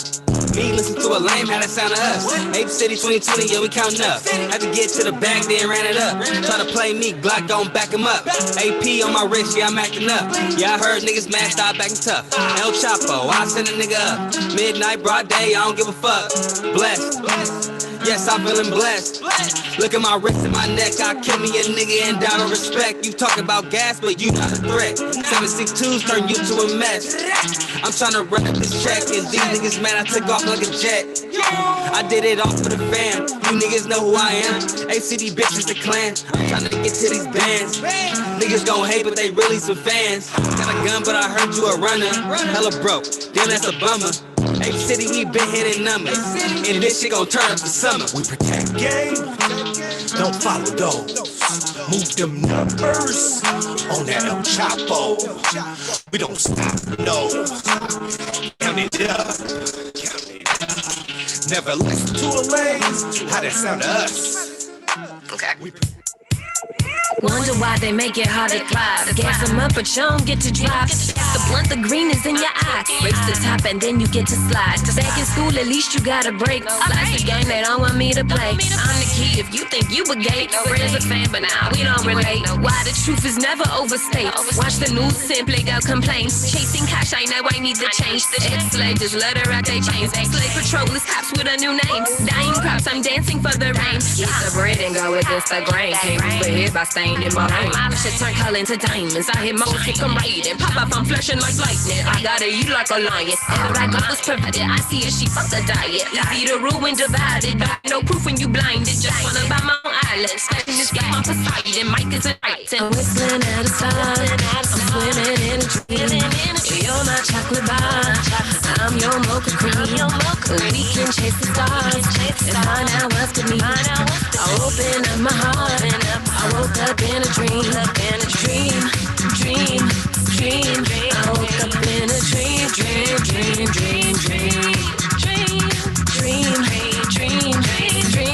I woke up in a dream. Y'all just tryna see if I'ma quit. Rosa Parks with not a step for this. Throwing shade that never can eclipse. Can't rap me, I'm built like pyramids. Season up, that's how I cook the grits. Saving salt, preserving all the hits. Lying about the past you can't admit. Digging holes and making money pits. The hate was holy and sacred. See what they want and they take it. Broke faces nameless. Only the poor can be blameless. New age scarecrows brainless. Rebirth is painless. I'm whistling at a star. I'm swimming in a dream. You're my chocolate bar. I'm your mocha cream. We can chase the stars and find out what's to me. I open up my heart and I woke up in a dream. What up, Anna? You ready to do this? Anna. Yes, I'm ready. I'm here, right here. I was just sending a link to Lamont.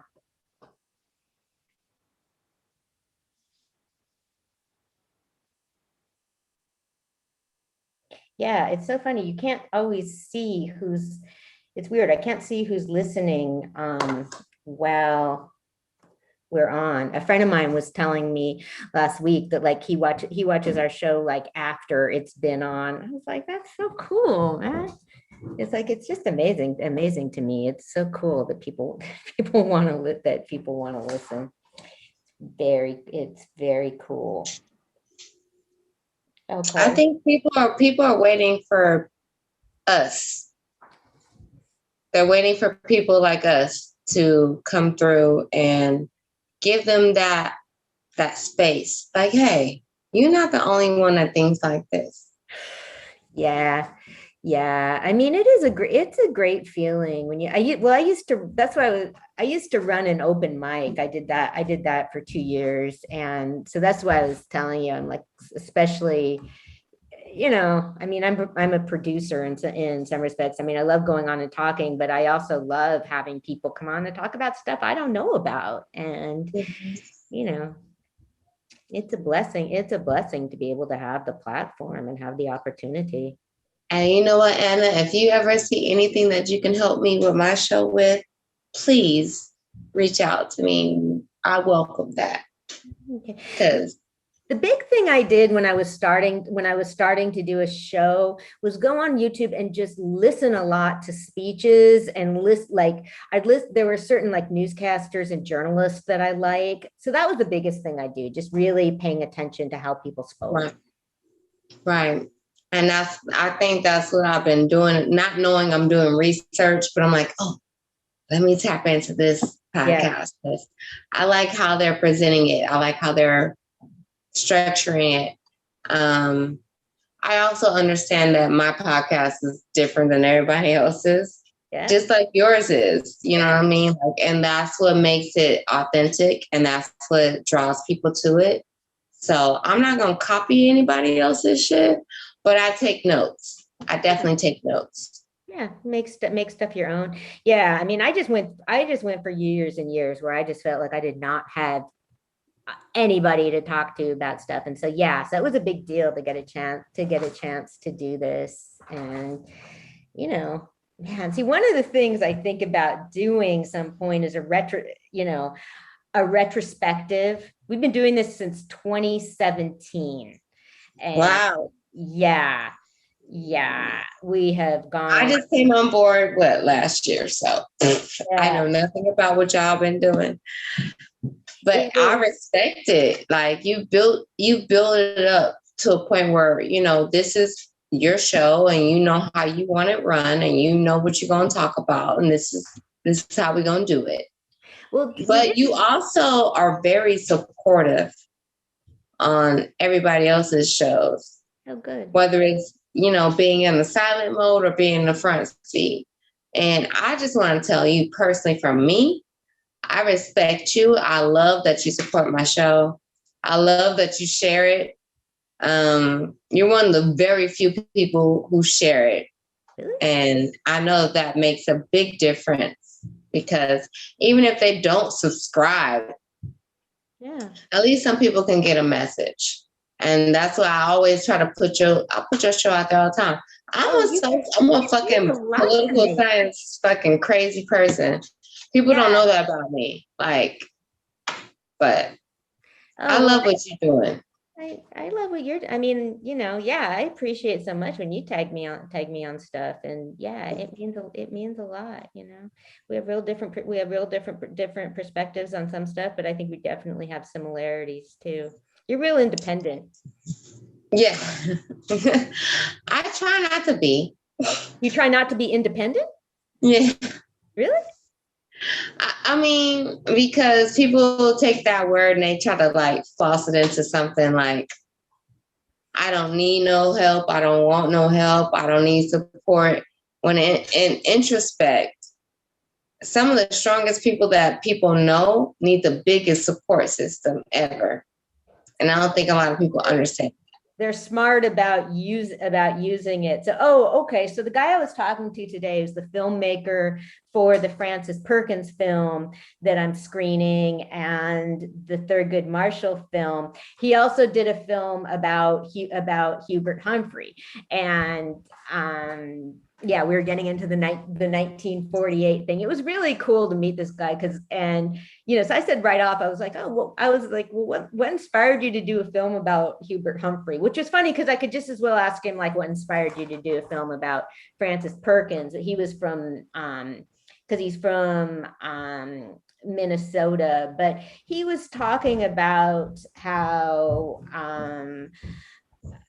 Hubert Humphrey like always sort of caved to LBJ, and that LBJ was one of those leaders who wouldn't listen to other people, and that he was saying that like Clinton and Obama, they were not afraid to get people's opinions because they were self-confident enough to be able to get a bunch of opinions and think about them. So, I mean, it's definitely the sign of somebody smart when they're willing, when they're not intimidated to be informed. To go against the grain. Like you have to be, that's one thing that I've realized is like, if you a real leader, you got to be okay with going against the grain sometimes. Everybody not going to accept everything you say or what you believe, but maybe if you're the president, let's take Trump out of that. But if you're the president, and if you said something powerful, maybe people would follow it. But you got to be able to, and a lot of people, like leaders, they get caught in their own echo chamber and they surround themselves with people that won't say no, that people won't counter things. And yeah, I mean, a pretty good friend of mine was in a leadership position, but he just surrounded himself with people that weren't going to stand up to him, that weren't going to tell him he was full of shit. No, I don't want a bunch of yes men around me. Yeah. I need some people to check me. I need the checks and balances.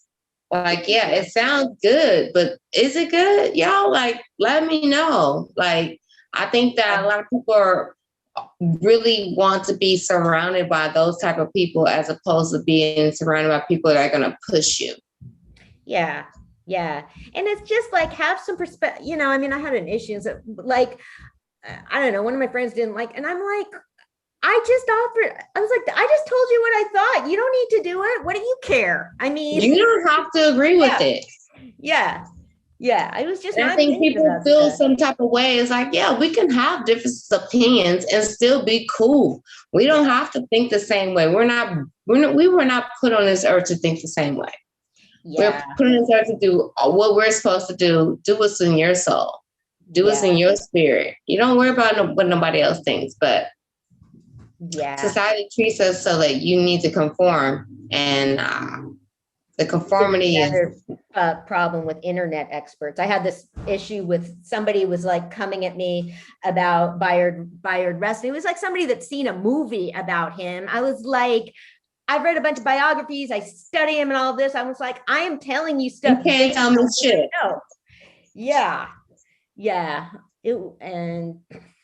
Yeah. And I think that's like, for me, I get offended by people like that because it's like, you trying to insult my intelligence because you're going off some topical shit when I really went down and dig deep and I know what the fuck I'm talking about. Well, shit. And in racism, I mean, that there's, yeah. It ain't went nowhere. It ain't going nowhere. That's what a lot of people need to realize. Like, that is something that America was built on. Yeah. So it's not going to go anywhere. What you need to do is figure out how you're going to deal with it. Yeah. And that goes for people who don't have to experience racism either. Everybody needs to figure out how we're going to deal with it as a collective. Lamont's watching a movie with his kids, so he'll be on a different time. So yeah, trying to support Lamont. I have all of Lamont's products on the next flyer I have for the event to just support him. My friend that did the flyer was like, "What's stool juice?" And I was like, "I don't know, some THC beverage, some high ass weed shit. I don't know. You drink it." Yeah, like, you know what I mean, like, yeah. But the fact that you still support regardless, that's a big thing, Anna. Yeah, and the fear, I mean, with the book, you know, and with the other Black girl, because that's one of the things it does really well, was the character she's asked her opinion about a book, and she, you know, tries to bring up something, you know, racially problematic about it, and the author, and it was, you know, you're calling me a racist. Oh my God. Here we go. Parents. Yeah, it was a Chad. Yeah. But yeah, I mean, the idea that you gotta sit with some discomfort, you know, I mean, and you know, you gotta like be able to, I mean, you know, like, okay, just listen for a minute. Like, yeah, that is really, really uncomfortable. Listen to what somebody is saying. For one thing, people aren't saying, somebody is telling you that something you did was racist or racially whatever. They are not saying you're a racist. And even if they are, that's their right. That's their right. Exactly. So, you know, I mean, I think, like you said, a lot of people they're not willing to sit in that uncomfortability, and that goes for everybody. I have to sit in uncomfortability with my own family about things that happen within us. You know what I'm saying? So it goes, and it's not just racism. It goes beyond. It's in family. It's in friends. It's in everything. And what we need to really start to understand is that not all of us came from the same shit. Not all of us have the same experiences. That doesn't mean that we are not facing the same pain as well. It may come in different forms, but it's still there. And even if you are not one that went through that, have some compassion. Listen. Yeah. I mean, the one point, like ages ago, my, you know, had some neighbors, and their son had been killed, and then like at some point later on, my cat died, and I mean, I didn't even say anything about it, but somehow my neighbor found out, and she was, you know, offering me sympathy, and I was like, you lost your son, and she said that cat was still your family, and I was like, yes, yeah, and that. Anna, that right there, that's the biggest thing right there. It's like people don't understand. Like when you lay down all the limitations, it doesn't matter if it's a cat, dog, a person, anything. If you lose something that you loved, I'm gonna be there for you as a friend, as a loved one, as someone to be supportive to you, because I know that meant something to you. And I think people get so caught up in the categories, like, well, it was just a dog. It was just a cat. It was just There's a time and place. Like I didn't, you know, before, like, you know, when my mom was dying, I didn't appreciate somebody talking about their dog dying. Like, no, it's time and place. No, yeah, I totally agree. Yeah, I mean, Evelyn was, I mean, you know, because she found out about it and was saying something to me. I mean, I wasn't like coming at her talking about my cat. No, that's what I'm saying. But that's how you know that people actually love and care for you. Yeah, she was, because they knew how much it meant to you. So they're gonna give you respect regardless of what they're going through. And she didn't feel that she knew that like what I said, or it wasn't taking away anything from her. It didn't, like, she didn't feel that, you know. So, but yeah, that was, they were real remarkable. So, but yeah, definitely time and place, you know. I mean, there's a lot of things I can't even say today that happened 20 years ago. It's still about time and place. Like, I have to wait for the right time to say that. And I think that kind of brings it back to what Keisha was saying. It was like, a lot of things you want to let out in your book is hard because you have to think about the impact that it has on the other people involved in the story, even though that's still your story. And but it's like, I don't want because you're risking losing people when you do that. Majorly. Are. Yeah. Majorly. Yeah. Majorly. I'm risking losing a whole fucking family. So I think that's why it's so hard for me to write my book. But I know that it's important for me to put it down on paper. And I mean, I'll say it, getting laid off is giving me enough time to do it. But it's like, do I have the fucking guts? Yeah. Yeah. I don't know if I do right now. Even though I know that's the truth. It's the truth, what it is. Yeah. But it's like, I don't know. I don't want to lose people over telling the truth. Yeah. That's conundrum. It is. It really is. And, you know, it's nobody else knows. It's a totally personal, subjective thing. Yeah. Yeah, because there's definitely people that, you know, I did not expect to like Keisha's book as much as I did. Oh, you love it though. Yeah, I did. I didn't, a lot of the time this is about people getting a platform. So I was like, you know, if somebody's going to go to the trouble of writing a book, I definitely want them to get a platform. But right. I didn't. And I sent the information about it to a friend of mine who's written memoirs is kind of her thing. You know, it's published a bunch of memoirs and, you know, does readings and stuff too. So yeah, she's a really good writer. Keisha's dope. Mm-hmm. Yeah. Real dope. Like I said, there were so many things she was saying. I was like, oh my God. Yeah. Does she know my life or what? Oh yeah. And then she asked me to select things to, you know, selections to read. And so I just was choosing ones that were short, except for the hair one because of your show. But yeah, I hope you get her book, because man, writing, I mean, for me and so far as writing, I mean, other people's writing just really helps a lot. It's really inspiring. Very. Yeah. Super inspiring. Yeah. And it's not even just, it just is like, okay, you're not the only one. You're not the only one that went through this or did that or had to go through that. That's the biggest part for me, because I think that's the most inspirational part about it. It's like to show other people you are not alone. Yeah. And I didn't like say in a setting, I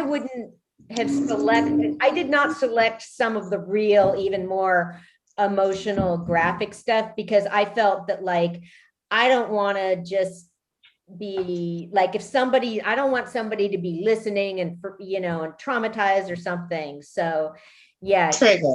Yeah. Not just somebody out there listening. And so, you know, I think it was a great show. I definitely enjoyed it. I learned a lot from it. Not just about, you know, people and Keisha, but about myself. So it was definitely a good show. Yeah.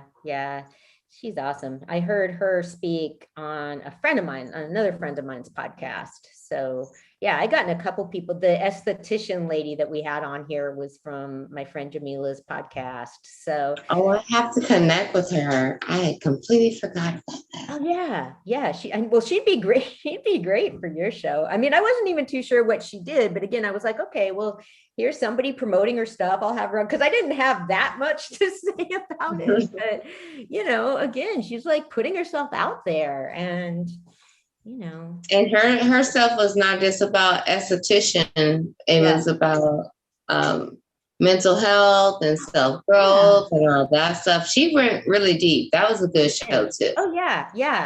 She's definitely. I was like, yeah, she's got to go on your show. Definitely that material. You know, I was thinking about it too, because I was like, man, you know, with me, sometimes I know better and do better, and sometimes I don't. And that's the conversation I have. Oh my God. That's the conversation I have with people in my Bible study class.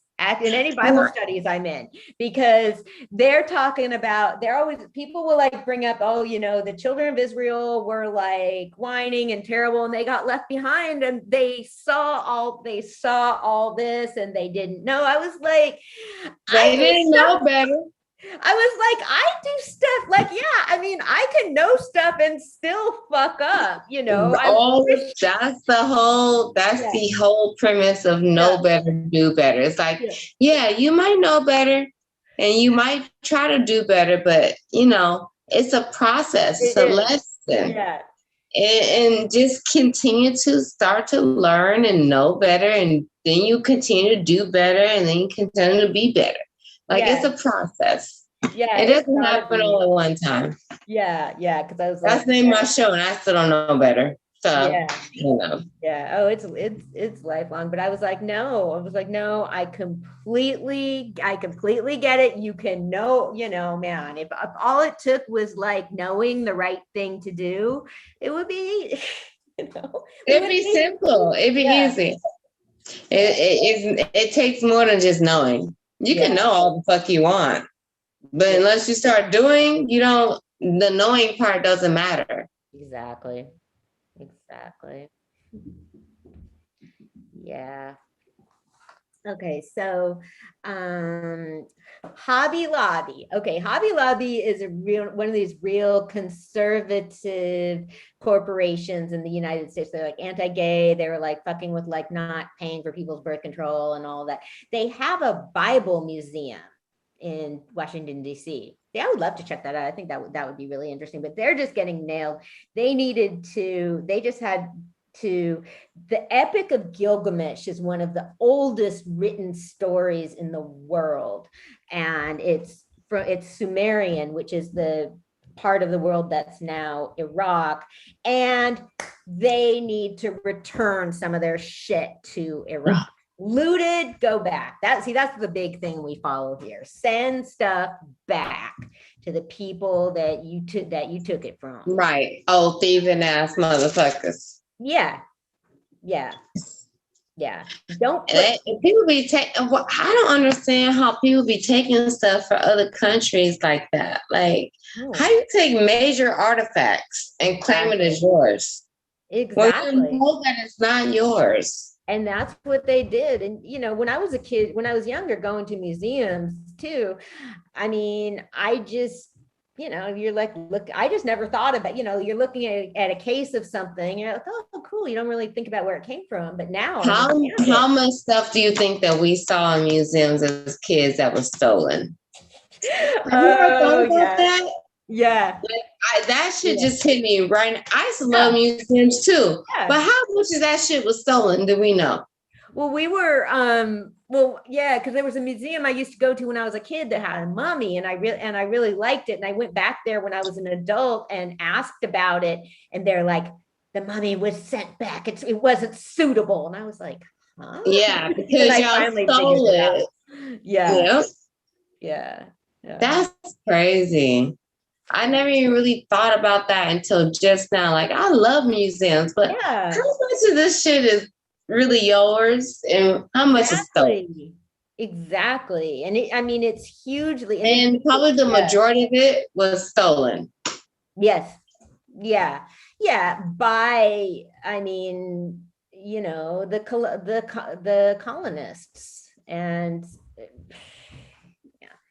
come on, Roman. You and your cat. I know. But yeah, I don't, other people don't need to other people do not need to like my cats. That's fine. No. Yeah. They're your cats. Yeah, exactly. Do what you want with them. That's your cats.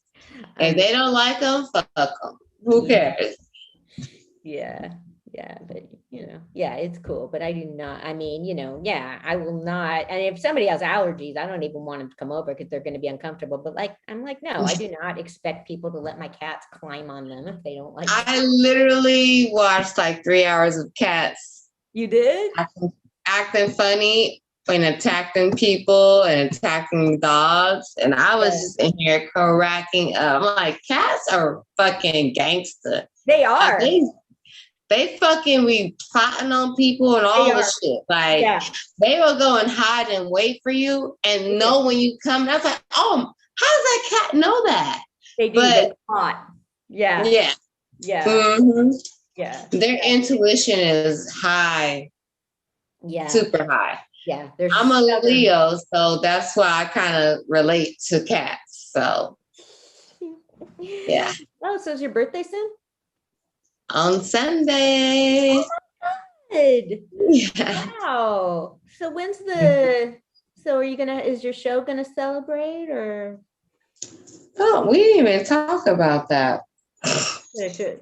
So, Me and Roselle's birthdays is like almost the same time. So we can we've done a shows sort of combined.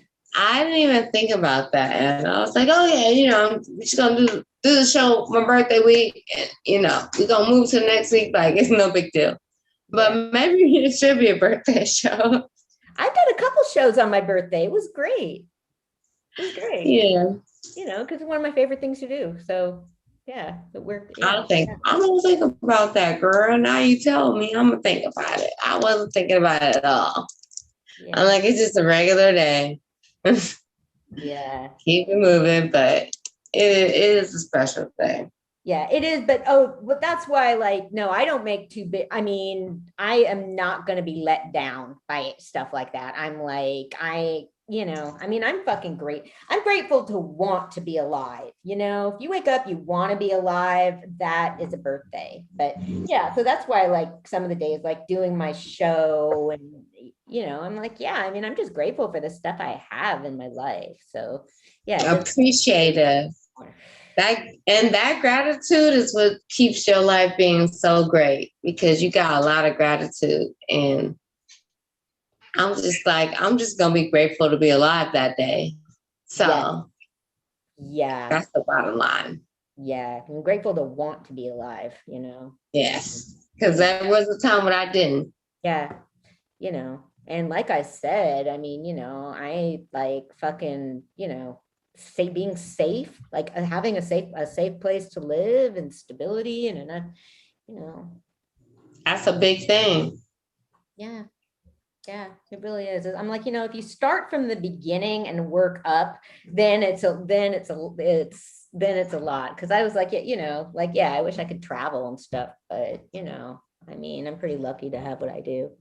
It'll come. Yeah. You keep talking about it. So you putting it out there in the universe. Just you be ready when it's time to pack your bags is all I'm saying. So I will be. I'm going to go. I get to travel a little bit at the end of the month. I'm going to go up on my brother's boat in Alaska. So nice. Yeah. Yeah. I'm going to be going to Arkansas to the country in a couple weeks. Wow. Pray for me. Because the mosquitoes are going to eat my sweet ass up. But, it's movement. As long as you can get movement, you can spread out, you can see different things. I think that's a blessing.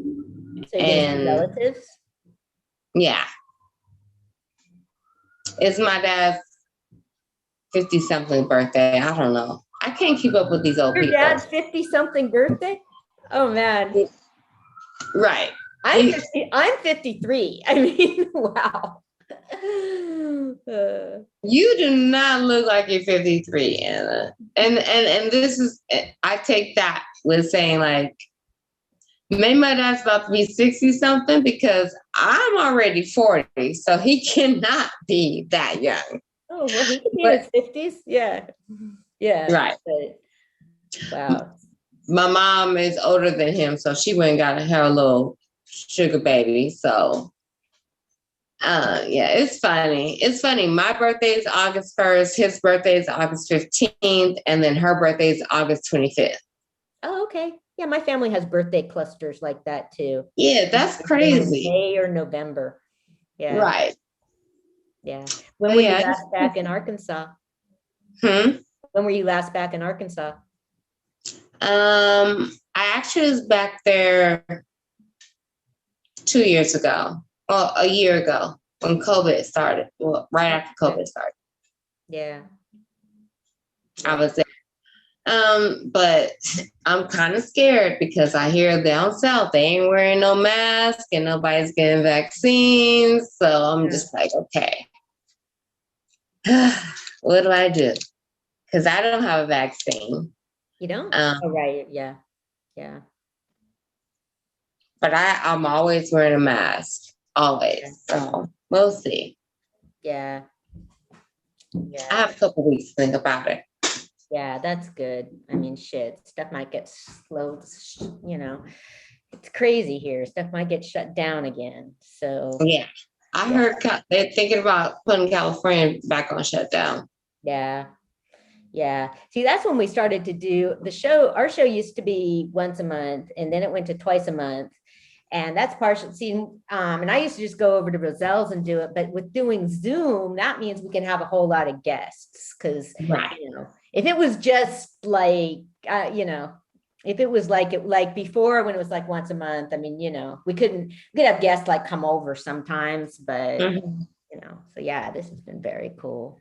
Yeah, but at least with Zoom, even if we were here, we could at least still have guests on the Zoom. Exactly. Yeah. Yeah. Once again, I forgot he was here. And I know he's always here. But okay.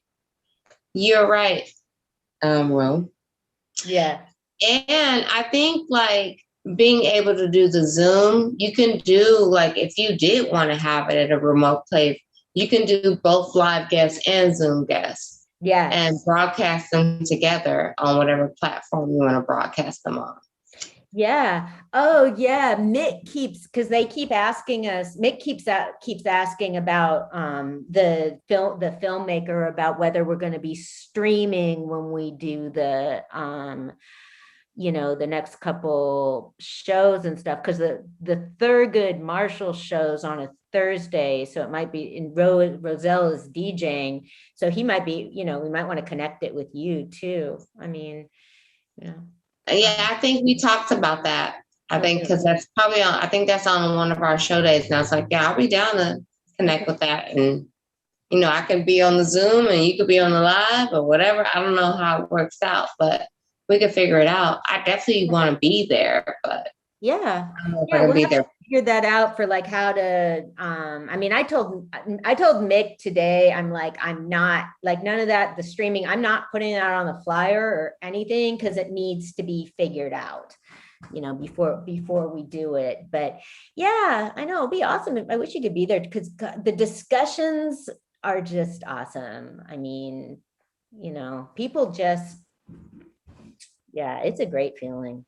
I mean, you know what, with me not having a job right now though, Anna, I think I'm gonna have a lot more free time to try to do more traveling and making moves like that, because I think that's kind of why this all happened.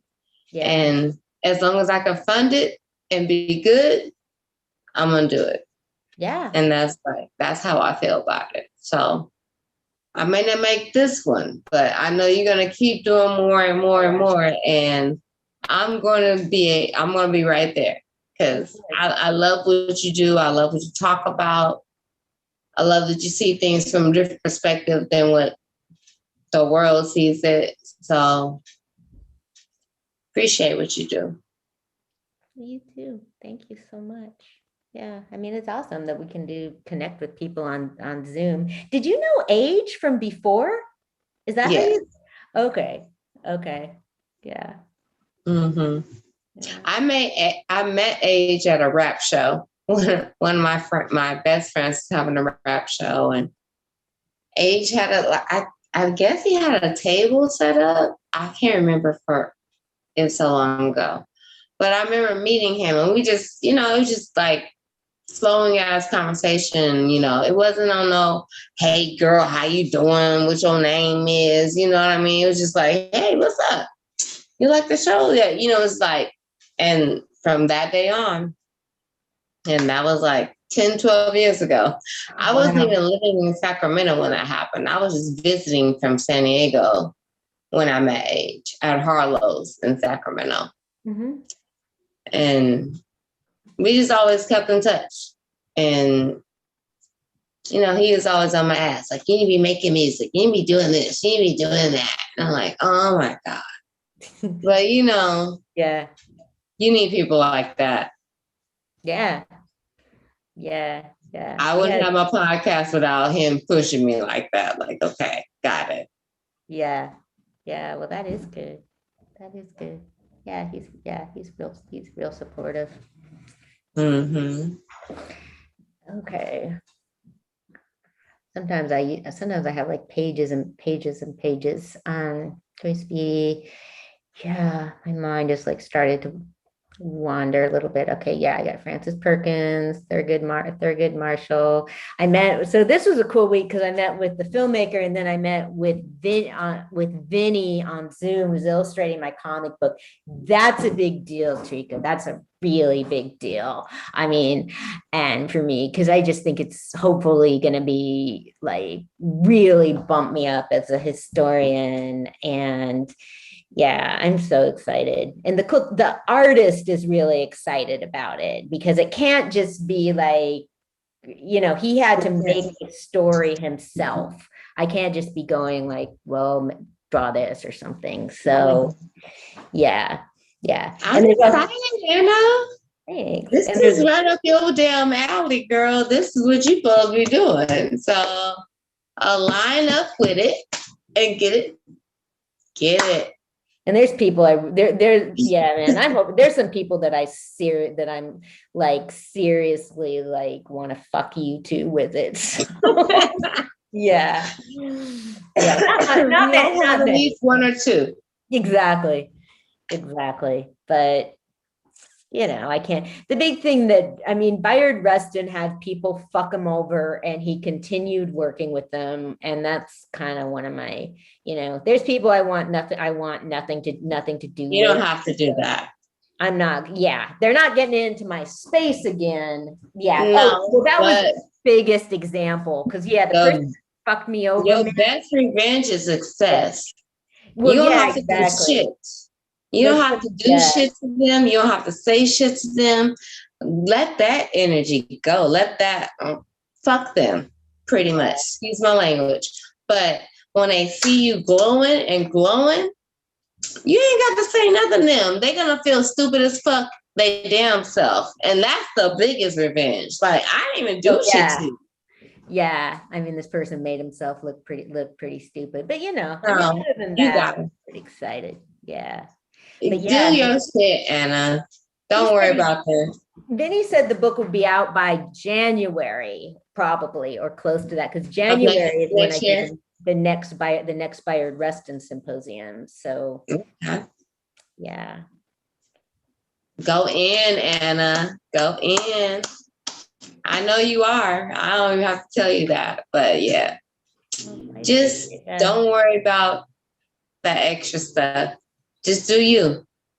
You know what I've realized is like, even with the horrible shit that happens to me, my shine is very intimidating to other people.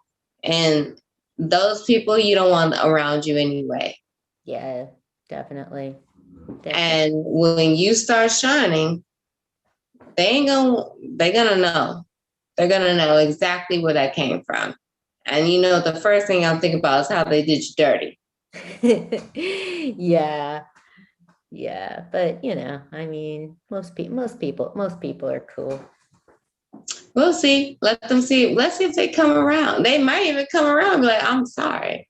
Let's see, this is what I have to. This is somebody that's like I've cut out of my space who gets back in because he's fucking charming, and so that is like the biggest example. I'm like, no, okay, this has happened like 3 times. Not getting into my shit. You're done. You're done, bro. Yeah, I gotta be 3 times the charm. Exactly. But yeah, man. Rose helped me out a lot with that. You got me through that with the Bayard Rustin Symposium, man, on the Zoom. Yeah. That was good. I loved it. Oh, good. Yeah, I mean, and I feel like next year will be even better. Don't let anybody disturb you from doing what you're doing, Anna, because you're doing good, girl. Well, you too. You too. Thank you. Are you gonna make some music? Oh my gosh. You are like the third person today that asked me if I'm making music. No, I'm not a musician. I'm like the promoter. You're a music lover. Yes. Yeah. I used to make music, but I don't do that anymore. Yeah.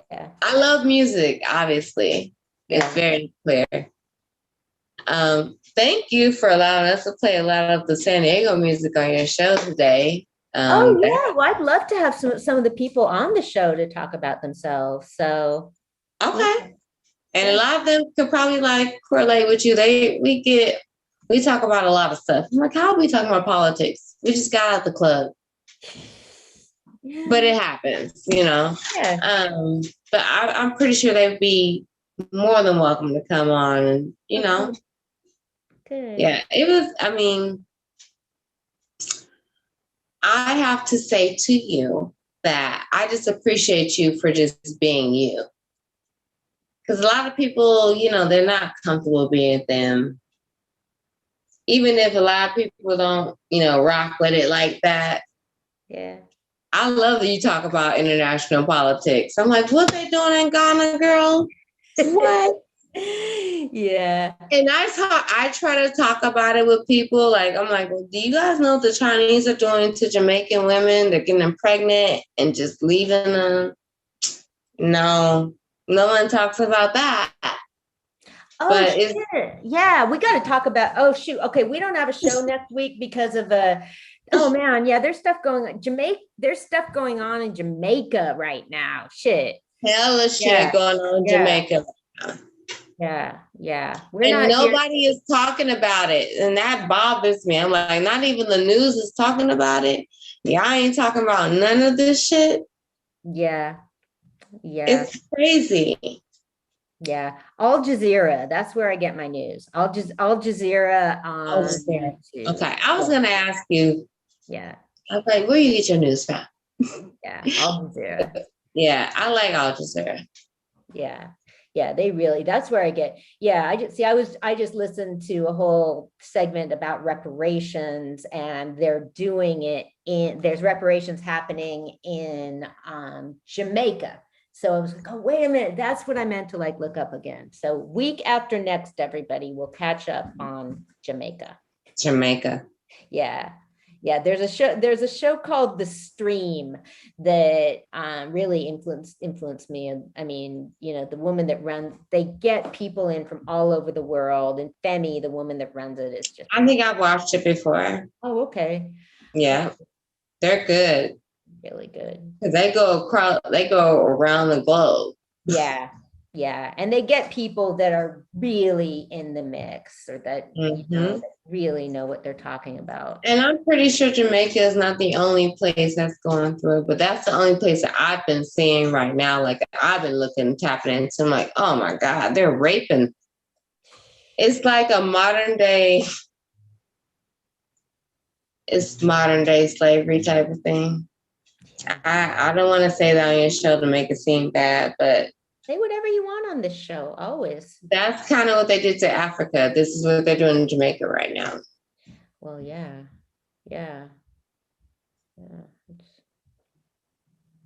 And Jamaica is like that's our spiritual, that's our soil, that's our culture. You know what I mean? Yeah. They've been raping that for a long time.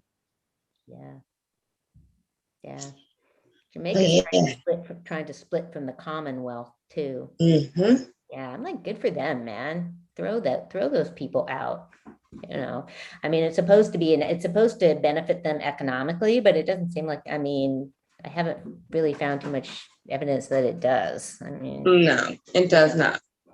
You know, that's why in Zimbabwe, see, this is we talked about this for years. They're giving the land, they're compensating white farmers for having their land taken away so that just so they can get back into the Commonwealth. It's like, okay, so you're going to like pay all this money that should belong to like the indigenous people. Exactly. And you're going to give it to these white people so that you can go and be in the Commonwealth. Like, what the fuck is that going to get you? You know, that's going to be more money going out of your country. So, yeah. The leaders out there are so corrupt that it's going to take a lot to change a lot of those countries out there. Yeah. Because money. Yeah. Yeah. And I don't think that money is the root of all evil. I just think that evil people use money. Yeah. Love of money is the root of all evil. Yeah. Yeah. Yeah.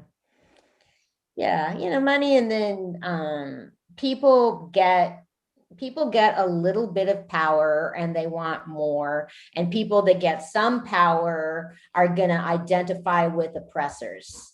And yeah, it's real damaging. It's a vicious cycle. Sure is. Sure is. So we're about to wind down. Trika, okay, do you have you don't have a show this week, right? Absolutely not. Thank God I don't. Trika's got the week off, everybody. Completely. From work, from podcasts, from every goddamn thing. No kids, no dogs and cats. I'm just out here living freely. But next week we are back on Thursday. Okay, cool. Roselle, you got any more shows this week coming up? He got 15 shows. I'm not sure if Duck Soup's happening tomorrow. I'm going to say for now, no. But I think Happy Hour is going down on Friday. Oh, good. Okay. Yeah.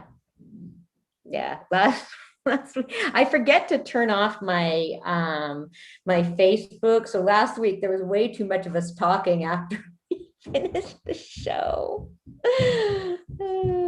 Okay, Facebook, everybody, thank you so much for listening. And we are off next week, but I will be back after that. We are off next week for National Night Out. So everybody go do National Night Out. It's a lot of fun. So right on, everybody. Right on. And thank you to Trika, our guest. What up, Trika? Know better, do better. Know better, Not this do better. Thursday coming up, but next Thursday. Next Thursday. Because if you know better, you do better. Yeah, you try. Yeah. So cool. Okay. Well, I'll talk to you Tuesday or before. That'll work. Okay. It's a done deal. Let's do it. Cool. Okay.